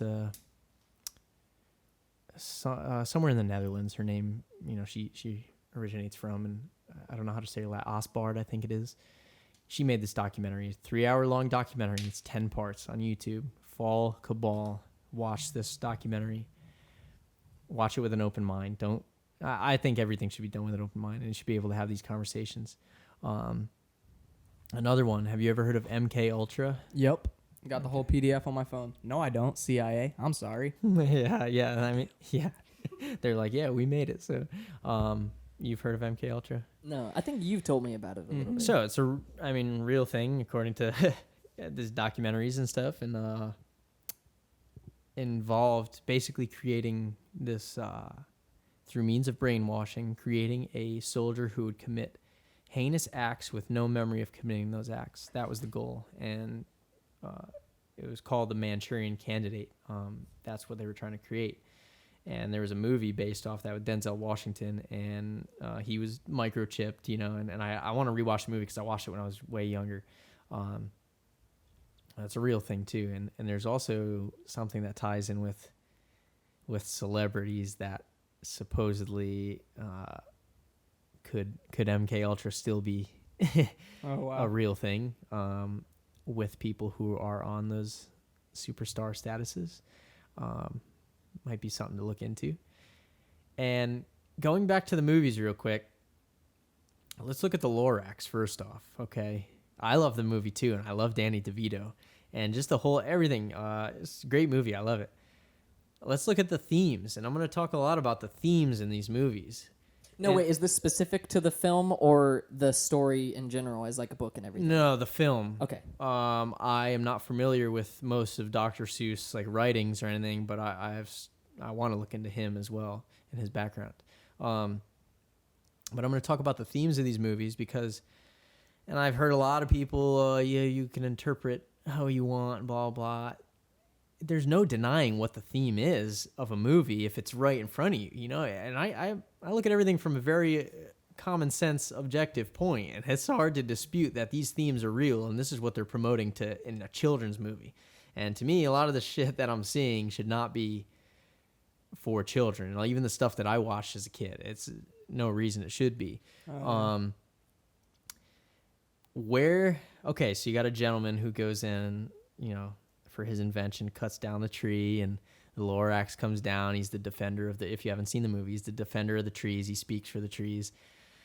So this guy cuts down the trees, and he gets to a point where he's so greedy for money, and this evil within him takes over that he's so power hungry and greedy to make his company successful and work that he ruins nature. He cuts down every single tree. All the animals in this forest have to leave. He fights against the one guy, Lorax, trying to defend these trees and the nature that he loves for his company. And it gets to a point where it's turned over to a gentleman named Aloysius O'Hare, who literally, and this is why I think I'm going to interject on myself. I saw a post recently. I don't know anything about the background of this, and it could be complete fraud, but I think it's a very interesting thing that it even exists in writing. Supposedly a former member of the Illuminati, which is a big thing. Apparently they released the rules of the Illuminati, and one of the rules, the fourth rule, I believe, is to show the sheep that you control everything they do without them believing that, to something to that effect. So put it in their face, but still that they won't believe it. That's one of the things. So that's why I believe, and I've always believed, that anything that happens in a movie, whether cartoon or not, is a way to desensitize you to something that is happening or that will happen in the future. So we go back to Aloysius O'Hare, a guy, this money mogul, the richest one. He lives in a blimp above the city looking down at all the ants, It's an entirely enclosed city with a dead nature outside of it. He sells people air. He sells them fresh air. Right. And he's more successful because his factory that makes the air that he sells, supposedly, or bottles it, puts smog into the air. So he's hurting the people just to sell them back their own air. That's right in our face. The one kid that tries to go outside to replant a tree and give people back free air, he basically targets this kid, and him and his little cronies there, they go find the kid. Yeah, you'd be wise not to go outside the city anymore, ever. So they lock the doors and blah, blah, blah. Then he tells them, I'm in the business of selling air to people, and trees do that for free. So that's that's not good for me. It's right in our face. That's what they do to us. People, just like as something, yeah, I get it. We don't know how to purify water on our own or any of these things, but I don't know what that process is. And why, so many brands, we go and buy a bottle of water, we just think, oh, it's great. How many people were living before this system came around, and they were drinking water and they were fine, at least to my knowledge. Once again, that's what we learned. I don't believe anything, but think about that. That's a direct correlation to something like that, but they're putting air in it in the movie to. And even food, like, sorry to cut you off, but no, think ahead. about something like how I thought about this the other day while we were Uber eating and Instacarting and stuff. It's like every city almost on the planet, there on the corner there's a McDonald's, and there's like McDonald's, prime example. I'll just use that to keep it simple. McDonald's, you can find that all over the planet. Cheapest food ever, worst food for you, like terrible for you, gonna be horrible for your health. But imagine like the amount of consumer. That's why it's so bustling as a business. Mm-hmm. It's like the amount of consumption from McDonald's is unheard of. And so all these people consuming McDonald's are going to be very unhealthy. They're going to be obese. They're going to be, have high cholesterol, all of these health problems that what are you going to do about it if you don't want to die? You're going to go to the hospital. And you're going to get prescriptions, and you're going to get health care, and you're going to get debt, and you're going to, you're going to need insurance. Yeah. You're going to need insurance, exactly. so you're going to pay for insurance every month. You're going to and I'm not going to talk too doom and gloom, but it is a vicious cycle of the things that are most easily accessible to us and given to us the most are a lot of times the things that are leading to the bad health. Everything is controlled, and everything that they do,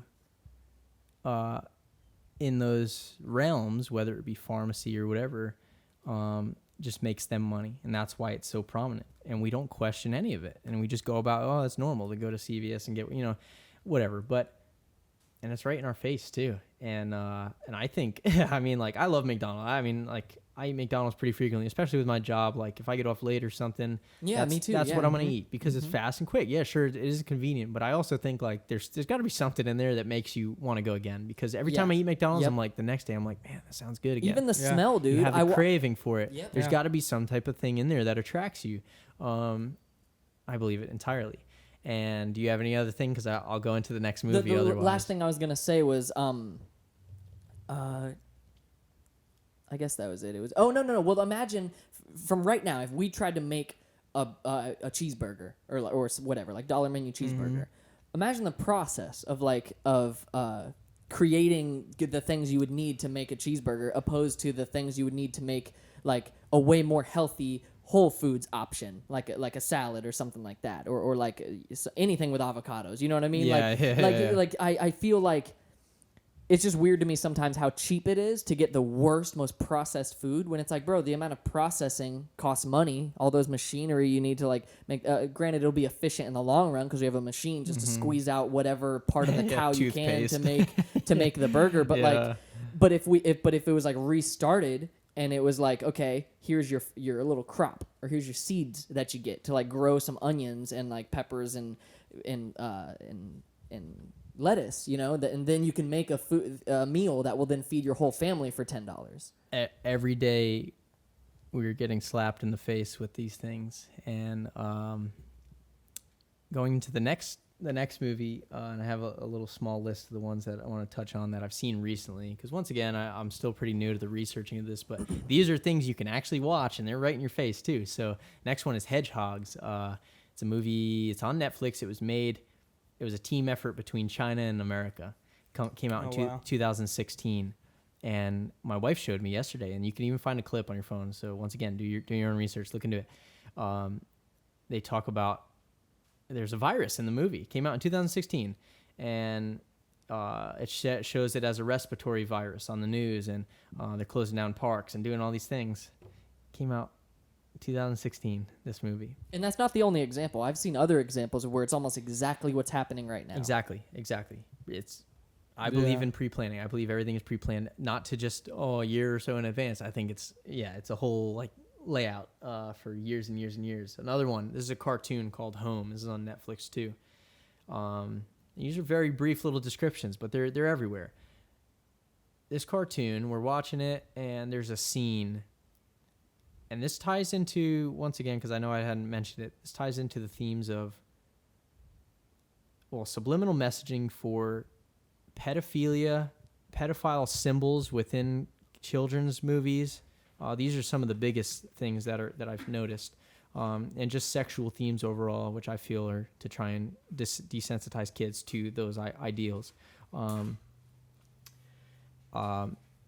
Home is a cartoon. There's little creatures. I don't know really what it's about. Little purple things? Yeah, little purple things. Yeah, so there's this one scene in there. It's Christmas. Now they have Santa comes in the room, and it's a still frame shot of this. I mean, there's some motion going on, but it's a still frame of the overall scene. Santa is bent over, and they defined his ass, right? So now you got Santa bent over doing that, and he's turning back looking towards the screen and saying this. He's holding a candy cane in front of him, and there's a little boy licking the candy cane in front of him. There's two of those little purple monsters laying on the couch, they're just laid out, lounging, one on the floor. They have two arms, two legs, and then there's a third leg between their legs. And then there's an old creepy-looking guy in the window peeking in, smiling. Why the fuck is that in a children's show? That's not Yeah. As an adult, you look there, and a lot of people just laugh it off. Oh, look at that! Why the fuck is that? Who drew that? Who made that? Who thought, yeah, this is cool for children to look a at? board of like decision makers had to put that Exactly. scene in there. And who are they tied to? These major, whoever owns Netflix or whoever, it goes deeper. And another one, let's see, what's the next one I got? Okay, think of Bug's Life. This is going back to the overall percentage theme. In Bug's Life, the whole thing, and he even says it, the grasshopper. He says, however, man, there's 1 million of them and there's 100 of us. If you let them know that there's 1 million, they'll fight back. But you can't let them know that. That's what he says, this grasshopper, and that's why he's so vicious. And he keeps these ants down so they don't rebel, because he knows they'll win if they did, because they're so heavily outnumbered. And all those ants work to bring those grasshoppers food every single day. That's all they do, is work to bring them so that the grasshoppers won't attack them, because their fear is right in our face. Gosh. Another thing, Madagascar. That's one of the things I posted on Instagram that you guys saw. And you can look it up, the FBI symbol for pedophile, or list of pedophile symbols, and the things these people use to communicate. Everything is symbolism. Madagascar, it's right in there. The symbols are blatant throughout the movie. You can watch it and see those symbols, and they're everywhere. The spiral, one of the thing, and I believe it's like the boy lover symbol. The spiral, it's either like a little triangle spiral or a circle spiral one, and you have to look at them. And that's a major theme. That spiral is in so many movies, including Moana's one of them. That's the whole main theme of it. You look at the little heart of Tafiti, it's a spiral right on there. And why is that so commonly used? Why is there a spiral in every single Disney movie? Most of them I watch, or Pixar, whatever it is, a spiral is one of the main themes. Why is that? Maybe because, once again, subliminal messaging. A child sees a spiral, maybe they think, oh, that relates to a happy thing that I've seen. That relates to a movie that I know of. Oh, that's the heart of Tafiti, whatever. I love that. Then you have these companies, say there's a children's playground or a trampoline park or something. I don't know. I'm making something up. And their logo has a spiral on it. Well, they'll see that. Oh, I want to go there. Well, what if that's owned by a bunch of fucking children trafficking or human trafficking pedophiles? Yeah. What? I mean, it's a real thing. Look into it. And before you go to the next one, that was actually the last one too. Oh, okay. Okay. I just wanted to ask about the symbolism. I had seen it's this red like marker face thing on like imprinted on like paintings, and maybe it was even what you were talking about with Ellen, because I had seen like Ellen was, it just basically screenshot a bunch of people of celebrities wearing this hoodie. It was like a white hoodie with like red splatter on it, and it had that certain design. Yeah, is that something similar too? From what I have seen, once again, look it up yourselves. I don't even want to go into depth about what I've read into and everything, because it's just sickening. So look at it yourself. But supposedly there is, I'll just touch on that specifically. Supposedly, in the depths of child trafficking, human trafficking goes far. With the children, it goes further to a demonic point. Basically, everything that I've seen, these people are involved in some sort of Satanism or worship of Satan. So they worship a god called Moloch, which is not, he's a god of hatred and destruction and just overall the worst things you can imagine in this life. And in my opinion, anything done to children, that's the worst of the worst that you can do. And so it gets to a point where I talked about adrenochrome, and you can look that up for yourself. But tying into whether it be torture, however that is performed in some of these scenarios, there's also what's called frazzled drip, apparently, and it's wearing either accessories or something made from the product of these horrendous acts, or related to or representing these horrendous acts related to children. And so that supposedly is one of those frazzled drip things that they wear. And another rule that I've seen and read about, once again, I believe all this shit because for some reason we value celebrities and shit so highly and they can do no wrong. But why is that? They're just regular fucking people that have a lot of money. And sure, they act and everything, but I completely believe they're capable of horrendous acts, and I think even more so because they can hide behind their money and they can get anyone to do anything for 100%. The most part. Lost my train of thought again. This is a lot of stuff to process. It is. It's a lot to take in. But yeah, supposedly that's all part of it. The rule that I read about was supposedly anything they do regarding Satanism or anything like that, you have to display images of it once again so that people are ignorant to it. But you're putting it out there without the knowledge. Sense. That makes perfect sense because since I can remember, like I remember in 7th grade, bro, I've always been into hip hop and rap or whatever, but in 7th grade specifically, I had a friend, I'm not going to name any names, but his sister, who was older, she was high school at the time, his sister's boyfriend had been like telling him about the Illuminati. So that was my introduction to what the Illuminati is and what they do. And the first thing he'd referenced, it was, and I saw this with my own 2 eyes, and yeah, just now with technology, I know what I saw. Like nothing is a coincidence. It's the fact that Rihanna sold her soul, and in the Umbrella video, and in the music video Umbrella, so many music videos. If you pause it at one point when she kicks the rain, you will see like perfectly the devil's face. And I was in 7th grade and I did that, and it's like I could see it then, and so it is there. But it's just like with the Disney movies, they're putting it out there. So if you so it's out there, but you they're don't not think anything of it. Yeah, subliminal. Yeah, exactly.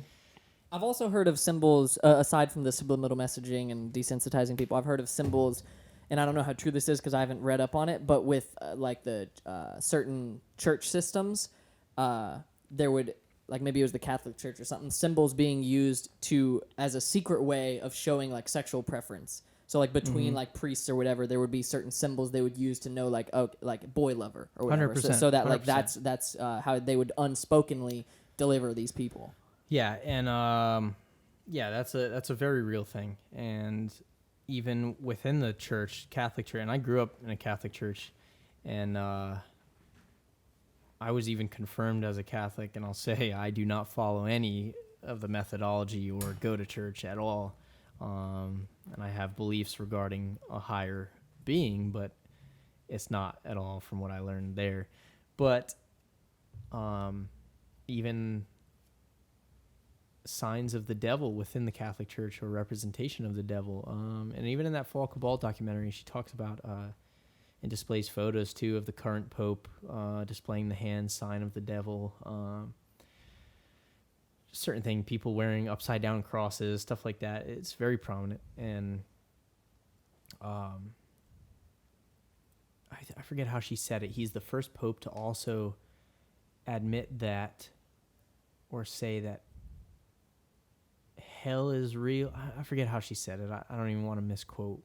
It was something to the effect that I think the devil is real, but hell is not, or something of that nature. Just something to where it's like basically, and I believe entirely, and this is what I was going to ask you guys before, if you believe that demons or angels, vice versa, whatever, are real, my personal belief is that demons entirely are real things, but they're not. It's not hell and heaven above, or I believe they're here, and it's just people that manifest themselves in whatever form. And I recently had a conversation with somebody about shapeshifters, and that was interesting to me. That I believe that whether or not shapeshifting is possible to transform yourself into somebody else, but I think evil in its truest sense can form into a person. I believe that entirely, because for people to be capable of some of the things they do, no doubt in my mind it's real. Yeah, 100%. I would say, yeah, it's interesting you ask that. There's literally a verse in the Bible, Luke chapter 8 verse 26, I think, and it talks about Jesus healing a demon possessed man, and it's not a scary satanic looking guy. He's literally homeless. Like, to the world they view him as homeless, insane, crazy, for his beliefs. So it's not a scary sort of demon like they show in the movies or whatever. It's the worldly things. It's the things you do on a daily basis. The zero morals, the fucked up shit you do. It's like, yeah, his it's soul's like gone. Yeah, and that's how it is nowadays, dude. With worldly things, it's like your flesh can get so attached to wanting that Lamborghini, wanting that Bugatti, wanting that house in LA. You don't give a fuck what you do, who you fuck over, what you have to do to get there. You're gonna do it if you, like, you know, if because it's the devils, like they're the demons, like you say. Yeah. I entirely believe in that. And then you look at people, for example, like Hillary Clinton. You just watch the way, I mean, she obviously, there's been a lot said about her involvement. I'm not even going to get into all that, but you listen to the way they talk about certain things. For example, hers is Benghazi. If you watch that, I've started watching a lot of like Congress interviews and stuff. I'm really into that now, and that's how I know I'm getting older. The House of Representatives interview of Hillary Clinton about Benghazi, which is the 4, I believe they were all Navy SEALs, and once again, I don't want to misquote that, but Americans that were killed during the time in Benghazi. You listen to her response and feedback to these things, clearly lying. I mean, she's proven wrong on the stand. She's openly lying about what occurred and what she did, and she was trying to save her own face during that election year. So she lied about the events that took place and ultimately could have prevented the deaths, supposedly, of these people, but didn't do so and didn't respond accordingly to save face. So once again, willing to do anything for that success. Openly lying on the stand, and it's backed up. The representatives have facts, and her personal text, emails, everything, transcripts of what she said. It can't be misinterpreted. That's what you said. Even 27 minutes while the firefight was still in progress, she tells the American people it was, I believe the exact wording was, this was an attack prompted by inflammatory material on the internet regarding a protest video that was posted. And supposedly these people went crazy over this video. It was a terrorist attack. And they weren't supposed to have a terrorist attack, and so that would have been bad for her views. So she tells the American people, reports on it. This was that. 27 minutes while the shooting's still going on, she texts or emails her family and says, we know, and the guy even calls her out. He says, Miss Clinton, right here, you said, we know, not I think, not it might be. He said, we know this was an Al-Qaeda attack on these people. An hour later, you texted this guy. 3 different people. She said, I know this was, so that kind of shit. But you listen to even the response. And this is once again why I think there's that separation, and losing the soul is a really good way to put it. These people are soulless because you listen to the response. It's not like you're talking about, oh, well, you know, this car was damaged because these are talking about people's lives. Yeah. That you were responsible for the loss of. And not only are you not empathetic or showing any signs of guilt or remorse or whatever, but you are openly lying about it with confidence and just very I don't even know the correct word to put it, just like proudly doing these things, you know. Mm-hmm. It's crazy, man. It's like I 100% think that. Yeah, thinking about someone with like regular morals and intentions, like just stealing something from a gas station is like you're kind of like sweating a little bit at the thing, and they're like, "Did you just da-da-da?" And you're like, "No, I didn't." And it's like, and that's like this compared to the kinds of things that these people are addressing. Exactly. The moral compass. Some people don't have it, and that's why I think. I mean, even I haven't read the Bible. I don't know. I know what I've learned from Catholic teachings, you know, which I don't believe in a lot of that. And one of the things too, like one of the guys who taught our school, one of the priests that I have listened to and who taught classes, I think, and that was middle school. I went to high school, graduated. 2 years after I graduated high school, that same priest was arrested for molestation.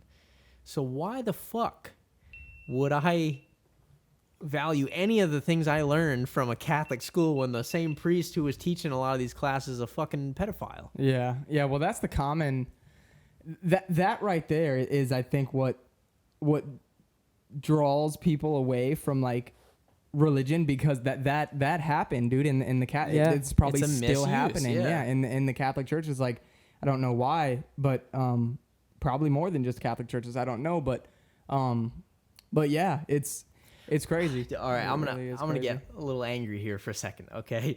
So you make me jump into this point. Why? Okay, so you start posting about me and my wife especially, and she's gotten it. I haven't got this yet, but she has gotten it. People will, and once again, I believe people will argue over anything. It doesn't fucking matter. People just want to be combative, and they want to, and I hate that about society, because I feel like social media and everything has prompted that, especially the facelessness to social media. You can say whatever you want. 100%. Why? I don't think anybody should argue human trafficking or child trafficking. There's nothing to be argued. That's a horrendous thing. It's disgusting. It's vile. It is demonic. So there should be no point to argue. If you have a point to make, you should say, I agree with your point about that and this. Not, oh, you but this, you know, like, yeah, there should be no buts. Stupid. Exactly. But some of the feedback that she has heard and that I've seen is that people will argue saying, oh, don't believe, you know, about the celebrities involved with this and the politicians, whatever. Oh, don't believe everything you hear on Instagram and blah, blah, or oh, you're just reading, you know, just saying shit and talking out of their ass because they don't know, first off, the research that you've done into it. They don't know anything about you or your stance on it. But why? But people will openly believe and make jokes about the Catholic Church molesting kids and doing shit like that. They'll believe this shit happens in other countries. They'll very quickly, oh yeah, third world country, I believe it's happening there. But then they don't believe that this shit could happen in America, which doesn't make any sense to me, because why would a country so advanced in money, technology, why would they not be able to do it more so and get away with it even more? And they're so offended and refuse to believe that celebrities or anything could commit these acts. And they'll argue these fucking points about child trafficking. I don't care if you said, I don't care if it was the most absurd thing in the world, and I even made a post about this. If you told me that a fucking alien from Kansas came and abducted a kid or did something related to pedophilia, I would immediately get a sickening feeling. I would be angry about it, and I'd want to investigate that more and know, well, who the fuck is this alien? Where are the, you know, I would want to know about that. So for people to hear there's child trafficking going on or this company's doing that, how the fuck could you be like, that's not true, like, and not have any ounce of like, well, it's kind of weird, like, even if it, and I hate when people say it's weird, because it's not weird, it's disgusting, and it's fucking like, it's not like you're seeing a goat at Walmart. It's like, yeah. It's fucking, yeah. So I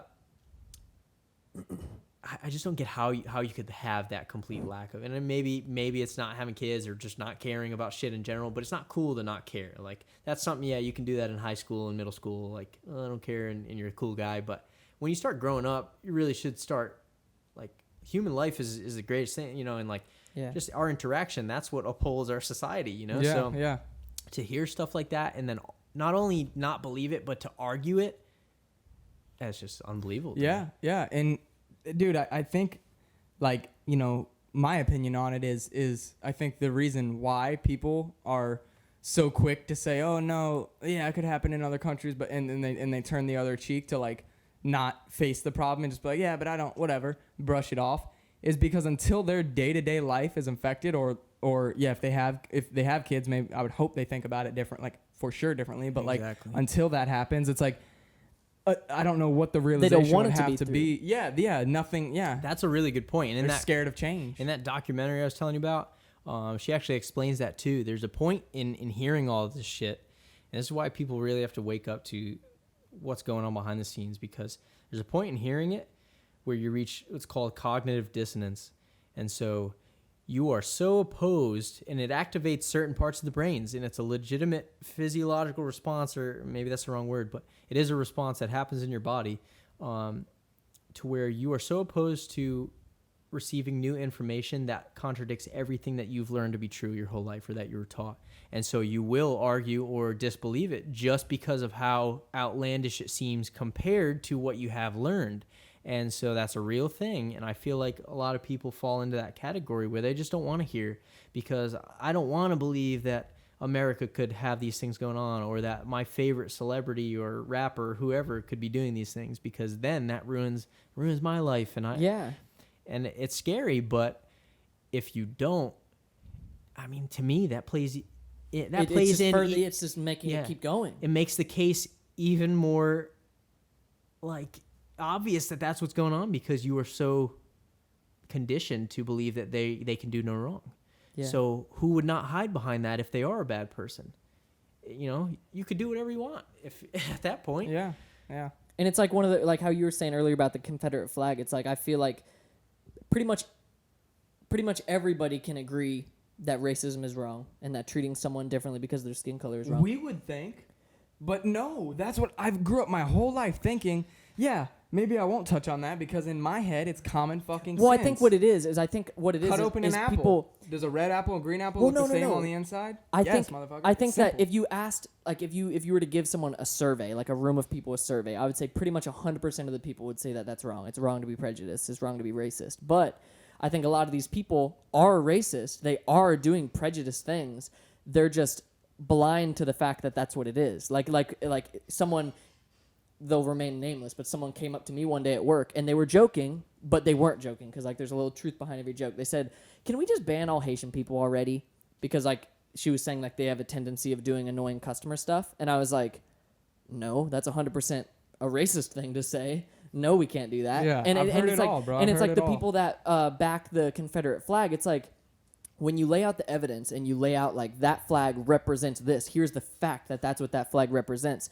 It's like that thing, cognitive dissonance, where they'll ignore everything to contradict what they're saying, and because that changes their like everything they've known. Like if their ancestors, if their parents, it's like how we always talk about how like what your parents do, you just automatically praise that as like the right thing. So you don't want to admit that has any wrongdoing. Yeah, so if your dad waved the Confederate flag, granted he might be in the same mindset to where like he's not actively being a racist knowing he's racist, but like if they wave this flag and his grandpa waved that flag because his grandpa was in the Civil War and like was in the South and this and that, everything that's like your ancestry, that's your history, your tradition, and like you know what I mean? And so to give that evidence or to have that evidence in front of you showing that that's the wrong way and that you need to not be that way, it's just one of those things where it's like you refuse, your brain and body refuses to accept that that's the truth and to see how logical in front of you that that's wrong, you know?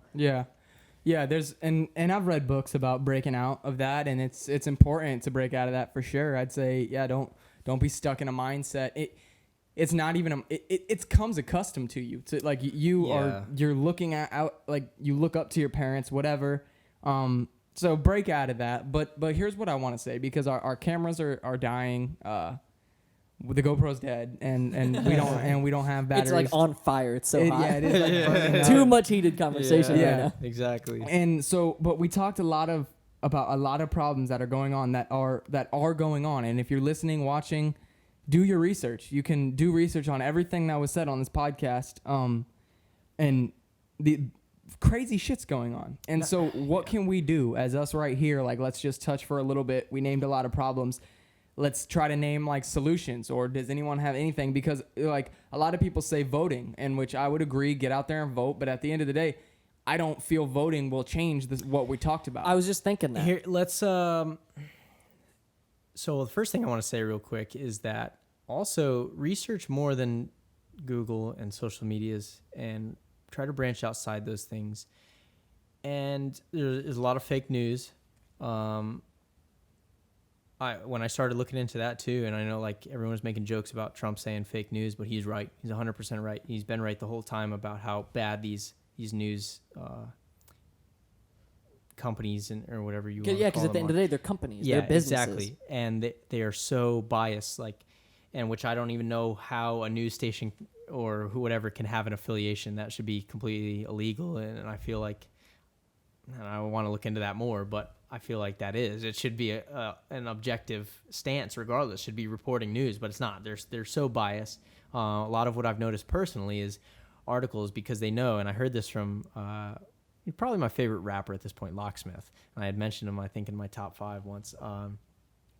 But he said people don't read news; they read headlines, and it's true. Mm-hmm. And a lot of the articles I'll click, whether it's Fox or whatever it is, I'll click on a headline, and the content of the article has nothing to do with the headline. Yes. Yep. And listen to this one. This one's fucking bullshit. And this is a real article title that I saw.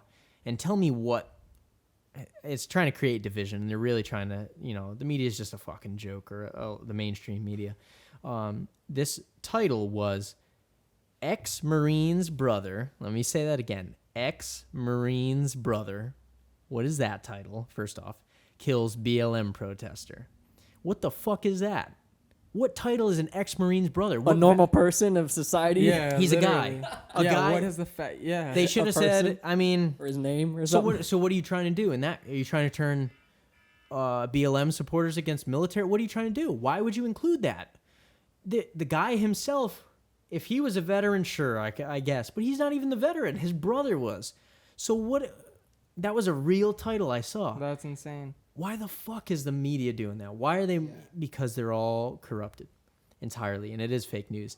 And so, research all that stuff. Look deeper than just what you see in the headlines and all that, because it's all fake. And whether or not you like Trump or support him, I have started actually listening to his speeches. And I tune in live almost every day to a speech that he's giving to see what he's actually saying. And nothing that the media portrays about him is actually what he's saying. It's horrendous and it's horrifying, but the media is so out to get him and to convince you that he's a terrible person. And what he's actually saying live, and he combats these reporters in these press conferences. He'll outright say, "You're fake news. Like you guys have you never say the right thing," and he's honest about those things. Once again, whether I don't care if you like him or not, he's not saying what the media, and that's, they play a lot into voting, and that's a manipulation of that system as well, because people will vote based entirely off. I hear a lot of people say, "Oh, well, Trump's racist," and then you ask them why. Oh, well, he wants to build a wall. Deport Mexicans or build a wall. Well, look up the Secure Fence Act of 2006. One of the most recent things, George Bush wanted a wall. Obama signed a $600 million, I can't think of the correct word, signed a bill for $600 million to upgrade border security, including 1,000 ICE agents and 250, or it was 500, I forget what the titles of the other agents were, but that was Obama did that as well. So was he racist for doing that? Was George Bush? Because I didn't hear anybody saying that during that time. Right now we got Joe Biden. Have you listened to what he said? Oh yeah, that man's kind of crazy. The It's guy's hard senile. to understand. He's like, he's "Nah, nah, senile. nah." I don't care. I'm not in a Washcloth. position to where Toasters. I have to stay professional with him. But the guy doesn't. And Trump put it best. Actually, he said he doesn't even know he's alive. And it's true. You listen to this guy. He has no clue what's going on. I think he's got some serious dementia or whatever it is, because the guy's and there was people. One guy specifically. There was a factory worker in some state, I forget, where he went to visit. And the guy had questions prepared because he said, I hope if I get to meet Biden, I want to ask him some legitimate questions about what he plans to do. And so he asked him about gun control, because Biden has said that he wants to take guns and be part of that, assault weapons, and he wants to take those away from the American people. And another question, I forget what the topic was. He asks him, and Biden immediately starts, "You're a fucking idiot," and blah, blah, blah. He starts berating this guy for asking him a question about his policies. And you don't know what you're talking about, and blah, blah. And the guy is like, he's off his rocker. But really look at, they manipulate opinions and stuff. So really look beyond the scenes, because I don't agree with anything. I don't agree with 100% of what anybody says, but you can't just read the headlines, because they'll trick you. And every media entity, like as much as you want to believe that like one is the best unbiased source or whatever, it's like it's very important to look at many, because in most of the media, Oh, yeah. like the big media, like CNN, Fox, all them, like they are all agenda based on whatever side, whatever. Do you think Trump types and posts his tweets personally? Because his tweets are pretty, like he posts some pretty wacky stuff, and that's not through a media entity other than Twitter. This goes into the documentary a little bit. I don't know. I mean, I feel like he has a hand in what's posted, whether or not he's typing them out himself. I feel like he definitely reviews them, most likely. Have you ever heard of QAnon? Mm-mm.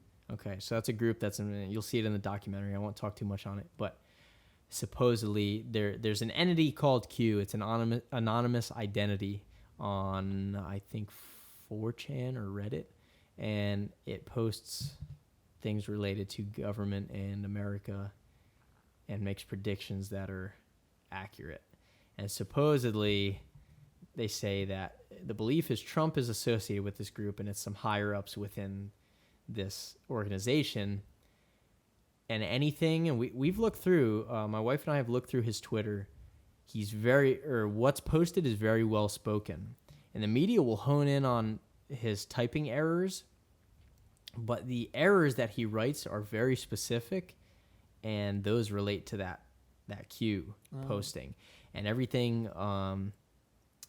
for example, he wrote one thing about something about coffee, but it was spelled covfefe, and that was a bill or something that was passed. That was the exact title of the bill. So it's all these little hints and drops. They call them Q drops, and that are related to an event that's happening beyond the scenes or Wow. something like that. And so I don't think they try to make him look like a dumbass. I think he has a plan and he's sticking to it. And the one thing that you can or should be able to agree on, whether you like him or not, is that he's been consistent his entire time. He's never changed his stance once about his beliefs or what he plans to do.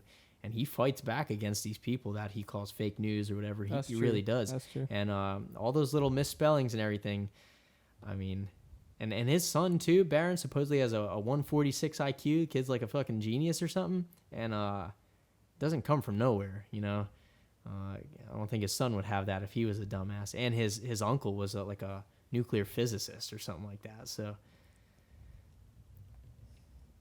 But some of these comments he makes, like, what about him? I don't think he has political tact by any means. Let me say that. Yeah. I don't agree that in that position you have to, at least as the person I am, I would try to maintain. Yeah, I would stand up for myself and all those things. But yeah, he definitely goes to the point of like trolling people almost on some occasions. So yeah, like how he calls it the China virus. Do I agree with that? No, but in the full spectrum of things, do I give a shit that he might not have the most political tact? No, because I'd rather have that than someone who is completely politically professional but does fucked up shit behind the scenes. Yeah, I agree with what you're saying. Well, not like I agree with what you're saying to the extent that it's like if there's this grand conspiracy.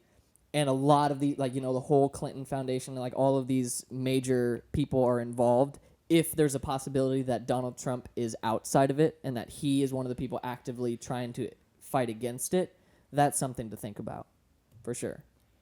It is entirely. And once again, I'm not disclosing any, or I'm not saying anything like to whether or not it sounds like praise to it. All I'm saying is these are things I've observed for myself, that everything that I've heard people, and this is almost every conversation I've had with people regarding politics that are against him, it's always unfounded.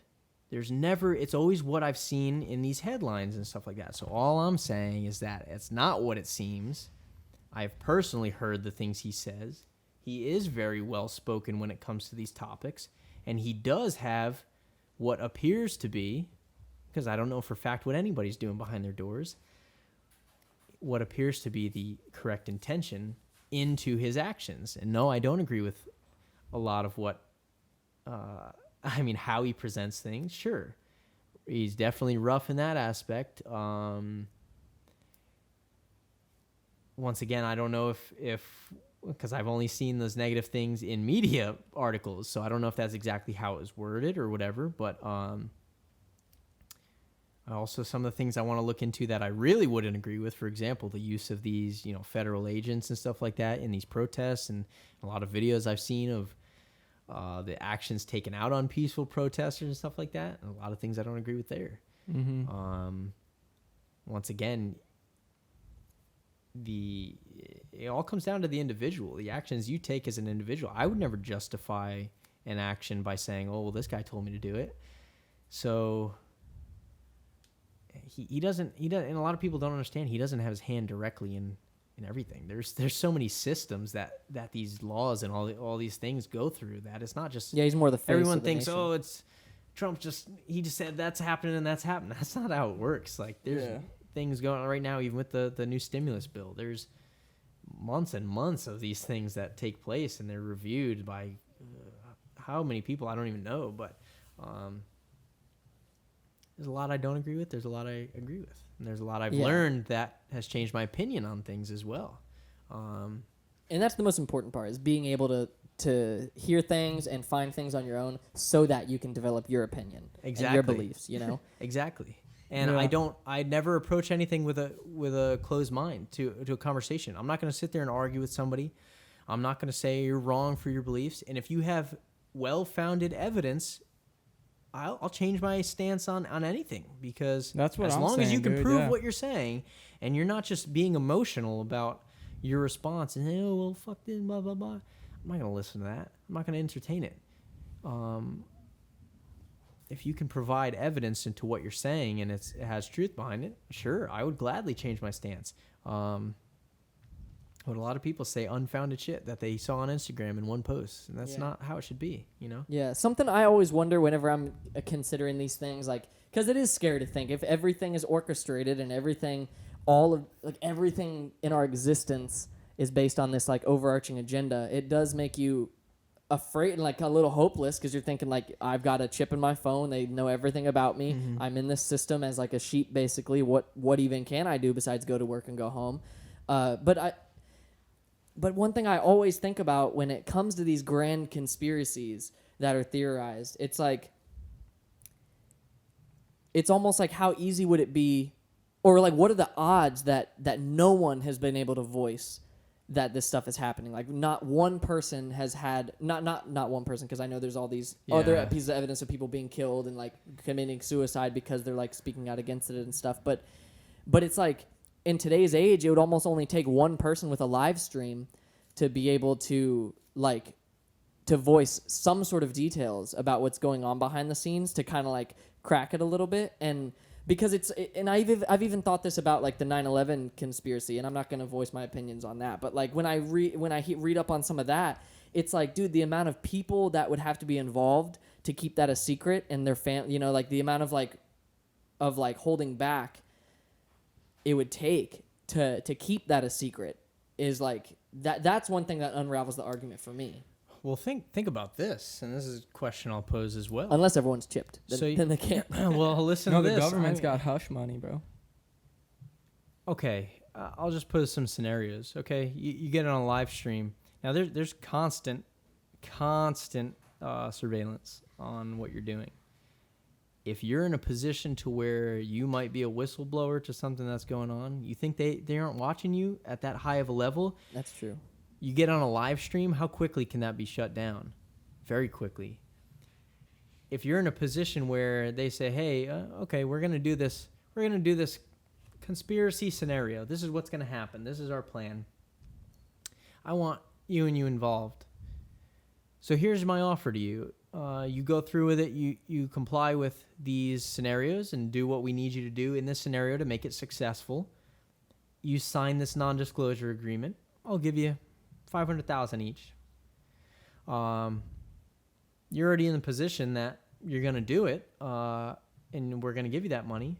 So if you back out, you've already heard our plan. So if you back out, we're just going to kill you. So which would you rather have, the $500,000 or would you rather die? Think the government doesn't have the capability to do that? Or people with billions of dollars? I saw a thing the other day. A guy, God, my wife showed me last night, I think. Someone paid, I think a wife paid her brother, I think $400 to kill her husband. and he did it. He killed him. And so now, obviously going to jail and shit like that. But you think, someone will do that for $400. You think somebody, if you said, hey, I'll, 500 million. A guy with, I'll give you 500 million. You go blow up this building, do something like that. You think, I believe anything like that's possible. How many people have it so bad or are just fucked up individuals? And one of the biggest things I've been hearing is that blackmail is the greatest tool within all these politicians and everything. They get them on video doing something so terrible that would ruin their whole lives, so that way they won't do anything else. And some people are just so fucked up that they enjoy it. But I 100% believe that's possible. Hey, you're going to do this for money or you're going to die. What would you choose? I mean, a lot of people are going to say, well, I want to live. I'd rather take the money. For sure. Yeah, sure, it's a heinous act or whatever they're going to do, but I feel like a lot of people are too scared. They don't have an alpha-type personality to where they're going to say, fuck that, I'd rather die. That's tough to say. I mean... Yeah, one in a million, maybe. Hey, you got 10 minutes. Would you rather die or make money? You got 10 minutes at the end, and this guy's going to put a bullet in your head. That's a fucking... What are you going to say? Think about that. Put yourself in that position real quick. If somebody, and I know this is completely outside the box. This is a complete hypothetical thing. I don't know if any of that, like if that's even a possibility that could be happening. I believe it to be possible. I'm not saying that any event that's been like a circumstance I've researched or anything, but I think that's a possibility of how you could get people to do that sort of act. Right now, if I said, hey, you're going to go shoot that guy outside, I'll give you $1 million, or this guy will kill you over here. You got 5 minutes to think about it. Give me your answer in 5 minutes. Or even less extreme, it could just be to the point where it's like, hey, you are a CEO of this company that can reach like this many people. All you have to do is let us use your outlet to broadcast this let stuff us or type to up send your these email. messages. Yeah. Let me do that, and you don't have to kill anyone. Just turn a blind eye to it, and we'll give you $500 million to your company. And there's these people that are worth hundreds of billions of dollars. So what's 500 million? And to people like us, 500. Think about what people do to win the lottery, and that's like a couple million, $1 billion. If it is something to think of about. How much people change when they find out someone won the lottery too. Yeah. People start knocking on your door. People start reaching out to you. Mm-hmm. People make threats possibly. There's a quote from that documentary I was saying from George Soros, who's, you'll look him up and learn more about him, but once again, this is from the documentary. This is how I know of it. So supposedly a quote from him that says, I'm in the business of making money. I cannot and do not look at the consequences of my actions. I am here to make that, there's people like that who don't give a fuck what they do. Or they could be completely soulless. Some of these people are just completely... It doesn't take morals anymore. Demons on Earth. That's what it's all about. We need the Avengers, dude. Dude, it needs something, man. And it's really tough because you look at how many people they die. And in this documentary, they point out a lot, man. And it's so obvious. It's so obvious. It's right in front of everybody's eyes. What's happening?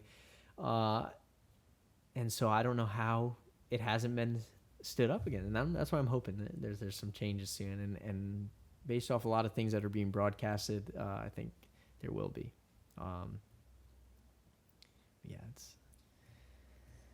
There is still light. It's crazy in this world of man. There is still light here. That's part 10 of the documentary. That's how it starts.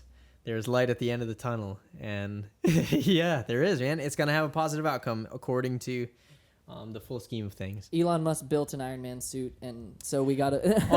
No, we'll touch get more into like a separate thought from that, because that is very downtrodden. But it's I mean, to me, it's reality now. That's how I live my life.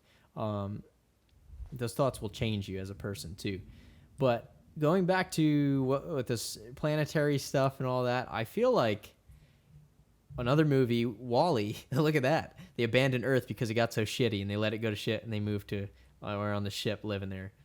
It's another possibility, man. I think they're definitely prepping to go to Mars and just build another society and run it the way they want to. For sure.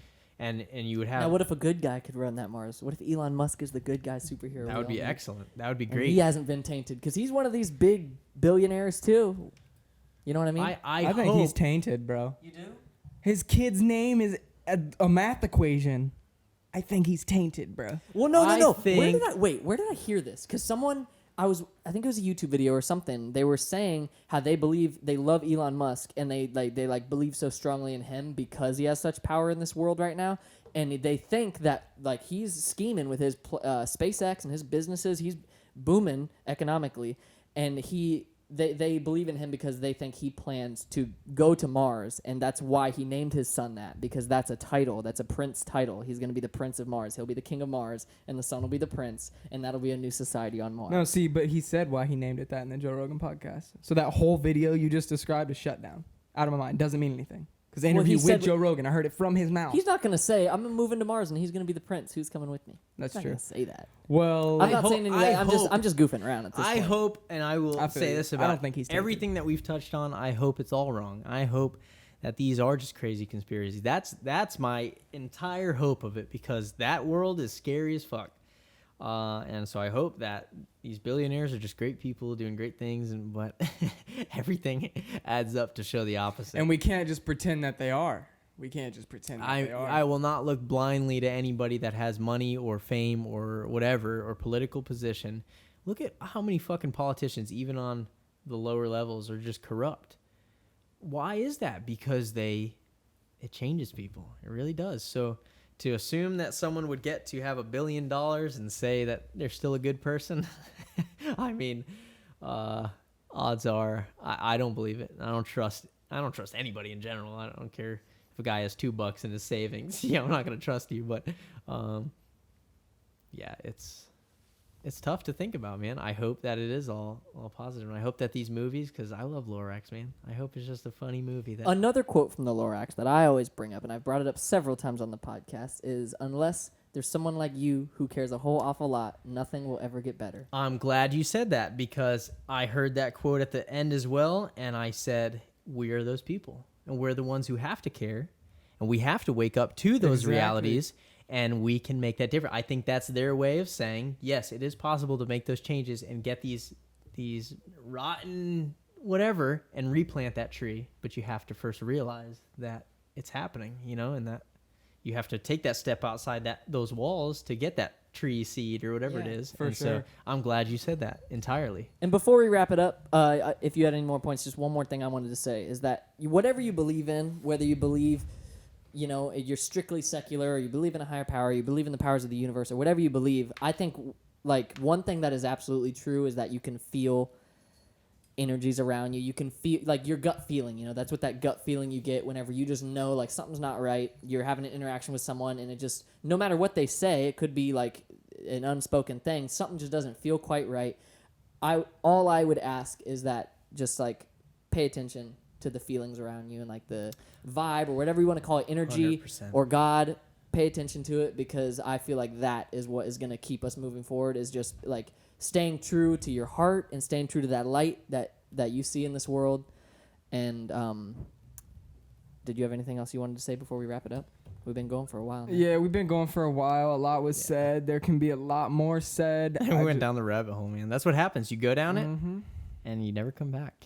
I just want to say, yeah, to like you said, dude, open, like we left it on, open your mind, have an open mind, realize that, yes, you could, like the Rock and Diamond situation, like, yes, you could just turn away, but then it's going to continue. Like, it's only a matter of time before we got to wake up. And remember that nothing is a coincidence. I'm going to say that. Nothing is a coincidence. Quote from Q. Once again, you'll see it in that documentary.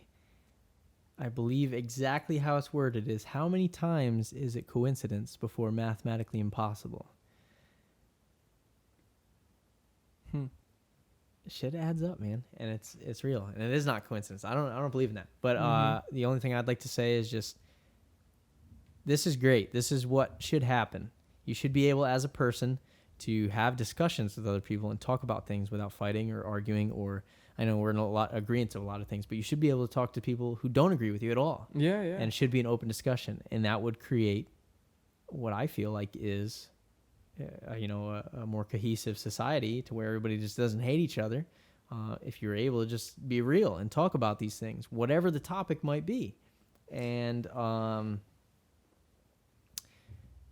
that's why I fuck with you the long way, because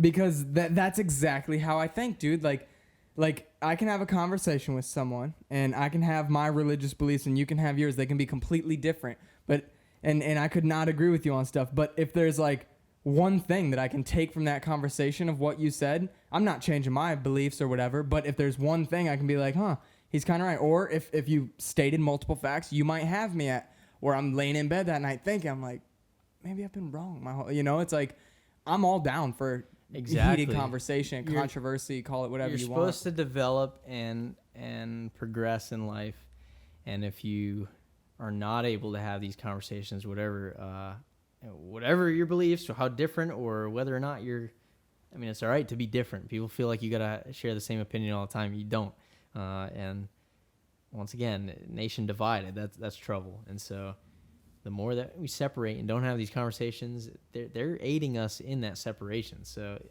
needs to talk to people. It doesn't matter what the race, religion, sexual orientation, none of that shit matters when it comes to the fact that we should be able to treat each other as, with decency on any level. But I think we also need to understand that people are animals in the truest sense. No matter how intelligent we are, we're still animals. We still have instinct. And so you don't always have to justify why you feel a certain way, or you shouldn't have to. And I'm sure you've had this moment where you see some guy and you're like, I just don't fucking like this guy. You ever feel that way? Fuck yeah. Slappable face. Yeah, exactly. He's got a slappable face. People, I feel like now, you can't, like they try to say like you can't have those type of feelings, or you have to justify everything, or you have to do this or that. Why? You need to embrace who we are. It's okay to be different. It's okay to have whatever separations, and sometimes acknowledging like, hey, I just don't fucking like you. I'm not going to cause you any harm or do anything, but I just don't want to be near you. That's fine too, because animals don't get along sometimes, and there's a chain to those things. There's a it's just. And I've noticed sometimes there's reasons for those feelings. Like I said, that like gut instinct, you get the energies. There's been times in my life where I've had people interactions, and again, nothing that weird was said, nothing harmful was said to me or to anyone else, but I left that interaction thinking like, something was weird about that. And then I come to realize who that person was. Like I've realized later on, like someone tells me like who that person was, how they relate to like me, where we're connected in like society, the community or whatever. And that wasn't like, that's someone who I don't want to affiliate with. And that my gut instinct told me that. No verbal thing happened. My gut instinct told me that. You got to follow it, man. It's true. It's real. And it's all connected in this giant, I believe there's this big like same way like cell phone towers and shit work. There's an electric energy between people, and you know what they're saying, what they're doing without, it's, if you ignore that, you're bound to end up in a bad situation at some point. And all this may weigh heavily on your mind, and this conversation may be solemn to some people and like discouraging. But we don't have people knocking on our doors asking us if we want $500 million. So, so just click down to that subscribe button, or like, or share, or whatever, because we're just rate and review us on iTunes or Spotify, whatever you listen to. Preferably the iTunes store, because it really helps. Because we're trying to keep having rate these us 5 stars. Yeah, we're trying to keep having these conversations. We're trying to dive deeper and expand our knowledge. Spread the light. Yep. Man, nothing's a coincidence. You see that they say they finally admitted to having alien crafts. I don't want to branch off into something else, but man, I just wanted to say that too. I did. No, yeah, I did. I did. We do have All right, we're going to talk for another 45 minutes. We do have to wrap it up, but that's crazy. That's something else I'm excited for, to say. I mean, but then I'm also scared as fuck, because look at War of the Worlds. Like, shit like that. You think that book, I think it was 1938 that came out. And that propaganda technique was just radio. Imagine what we have nowadays. Holy shit. Well, that was just a prank, too. No, yeah, but think about how many people, like the whole story was it influenced like all these people just over a radio stream. Yeah. Nowadays, you could have fucking someone like The Rock. It's the toilet paper situation. Everyone in the world, there was a toilet paper shortage. Because why? Because cleaning your ass after you take a shit is the cure to that coronavirus? Especially because COVID is a respiratory infection. Yeah. You didn't have the shits, dude. Why? And another thing that makes me say, is you go to these places, or like a restaurant, for example, and they say on the door, you must wear your mask to your seat. Okay, so I get to my seat and these airborne particles aren't going to go through your ventilation system. To Dude, infect I other said that people. about the gym too. The gym says you have to wear a mask between stations, but when you're at the station, you can take the mask off. And I was like, when you're at the station, you're sitting there. I know, literally. It's like, spit what and is it? slide out of your mouth. You're like, okay, cool. I'm not. Here's and I want to really address this. As a business owner, as a person in general, with anything, I will take all precautions necessary, and I will always err on the side of caution for whatever it is. I live life with my safety first rule, so I'm a very cautious person in that aspect. And I don't laugh at, I don't believe it's not a real thing, and there's countless things that take people's lives or that hurt people, whatever. And so I do not laugh or have anything but empathy and sympathy towards those things. What I laugh at is the stipulations that these officials put on things like this. A curfew, an age limit. I've seen, dude. My bad. Continue. I seen one sign the other day. You must wear a mask if you're 9 or older.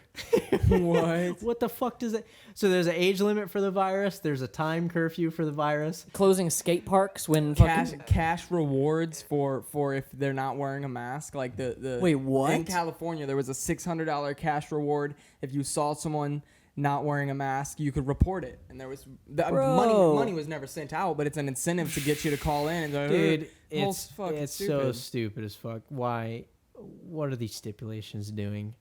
I mean, I feel like it's already been proven.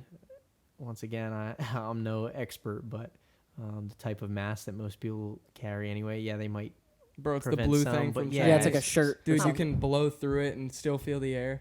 Another thing, you just brought up California real quick. I just saw, my wife showed me a bill last night that was passed in California that they're going to limit the amount of water that people can use to 55 gallons per day. Whoa. And you'll be fined for anything over that. Wow. You know how little that is? No, it's just a... Bro, you flushed the toilet, that's 1.6 right there. If you got a Toto name brand, bro. You got a cheap Chinese toilet? It was demonstrating in the article that... like a regular bath is usually 80 to 100 gallons. So it's no baths. It's crazy, but anyway. Shower once a week. Yeah. All right, guys. Let's wrap this shit up. A lot up. was talked on this episode. Use hand sanitizer and wipe surfaces just because germs are still a thing, and stay clean. You should have been doing like these things normally. Yeah, anyway. you should have washed your hands no matter There's a what. lot of shit out there that 100%. is disgusting. So. 100%. All right. Thanks guys for listening, though, especially if watching, you're listening here. listening, Thank you. Viewing, subscribing. I'm tired. Is that one live? Is that a live one? Yeah, that one's the only one going. Oh shit. Yeah, shout out Samsung, bro. It's that not shit's live, still though. going. It's not No, it's live, not like- live. It's not live. Oh, But we're recording, I thought it was yeah. live on. Nope, it'll be edited. All right. We'll cut out all the juicy parts. We're coming at you. New Yeah, episodes every yeah. Monday. Thank you guys so much. This is, I think, one of the longest podcasts we've ever done, if not the longest. That's bad. Cameras died out. We're here, though. You guys, this may have been an audio-only podcast at the second half. I don't know what Brian's going to do. He's going to work some magic. Soren, hit him with that outro. Woo!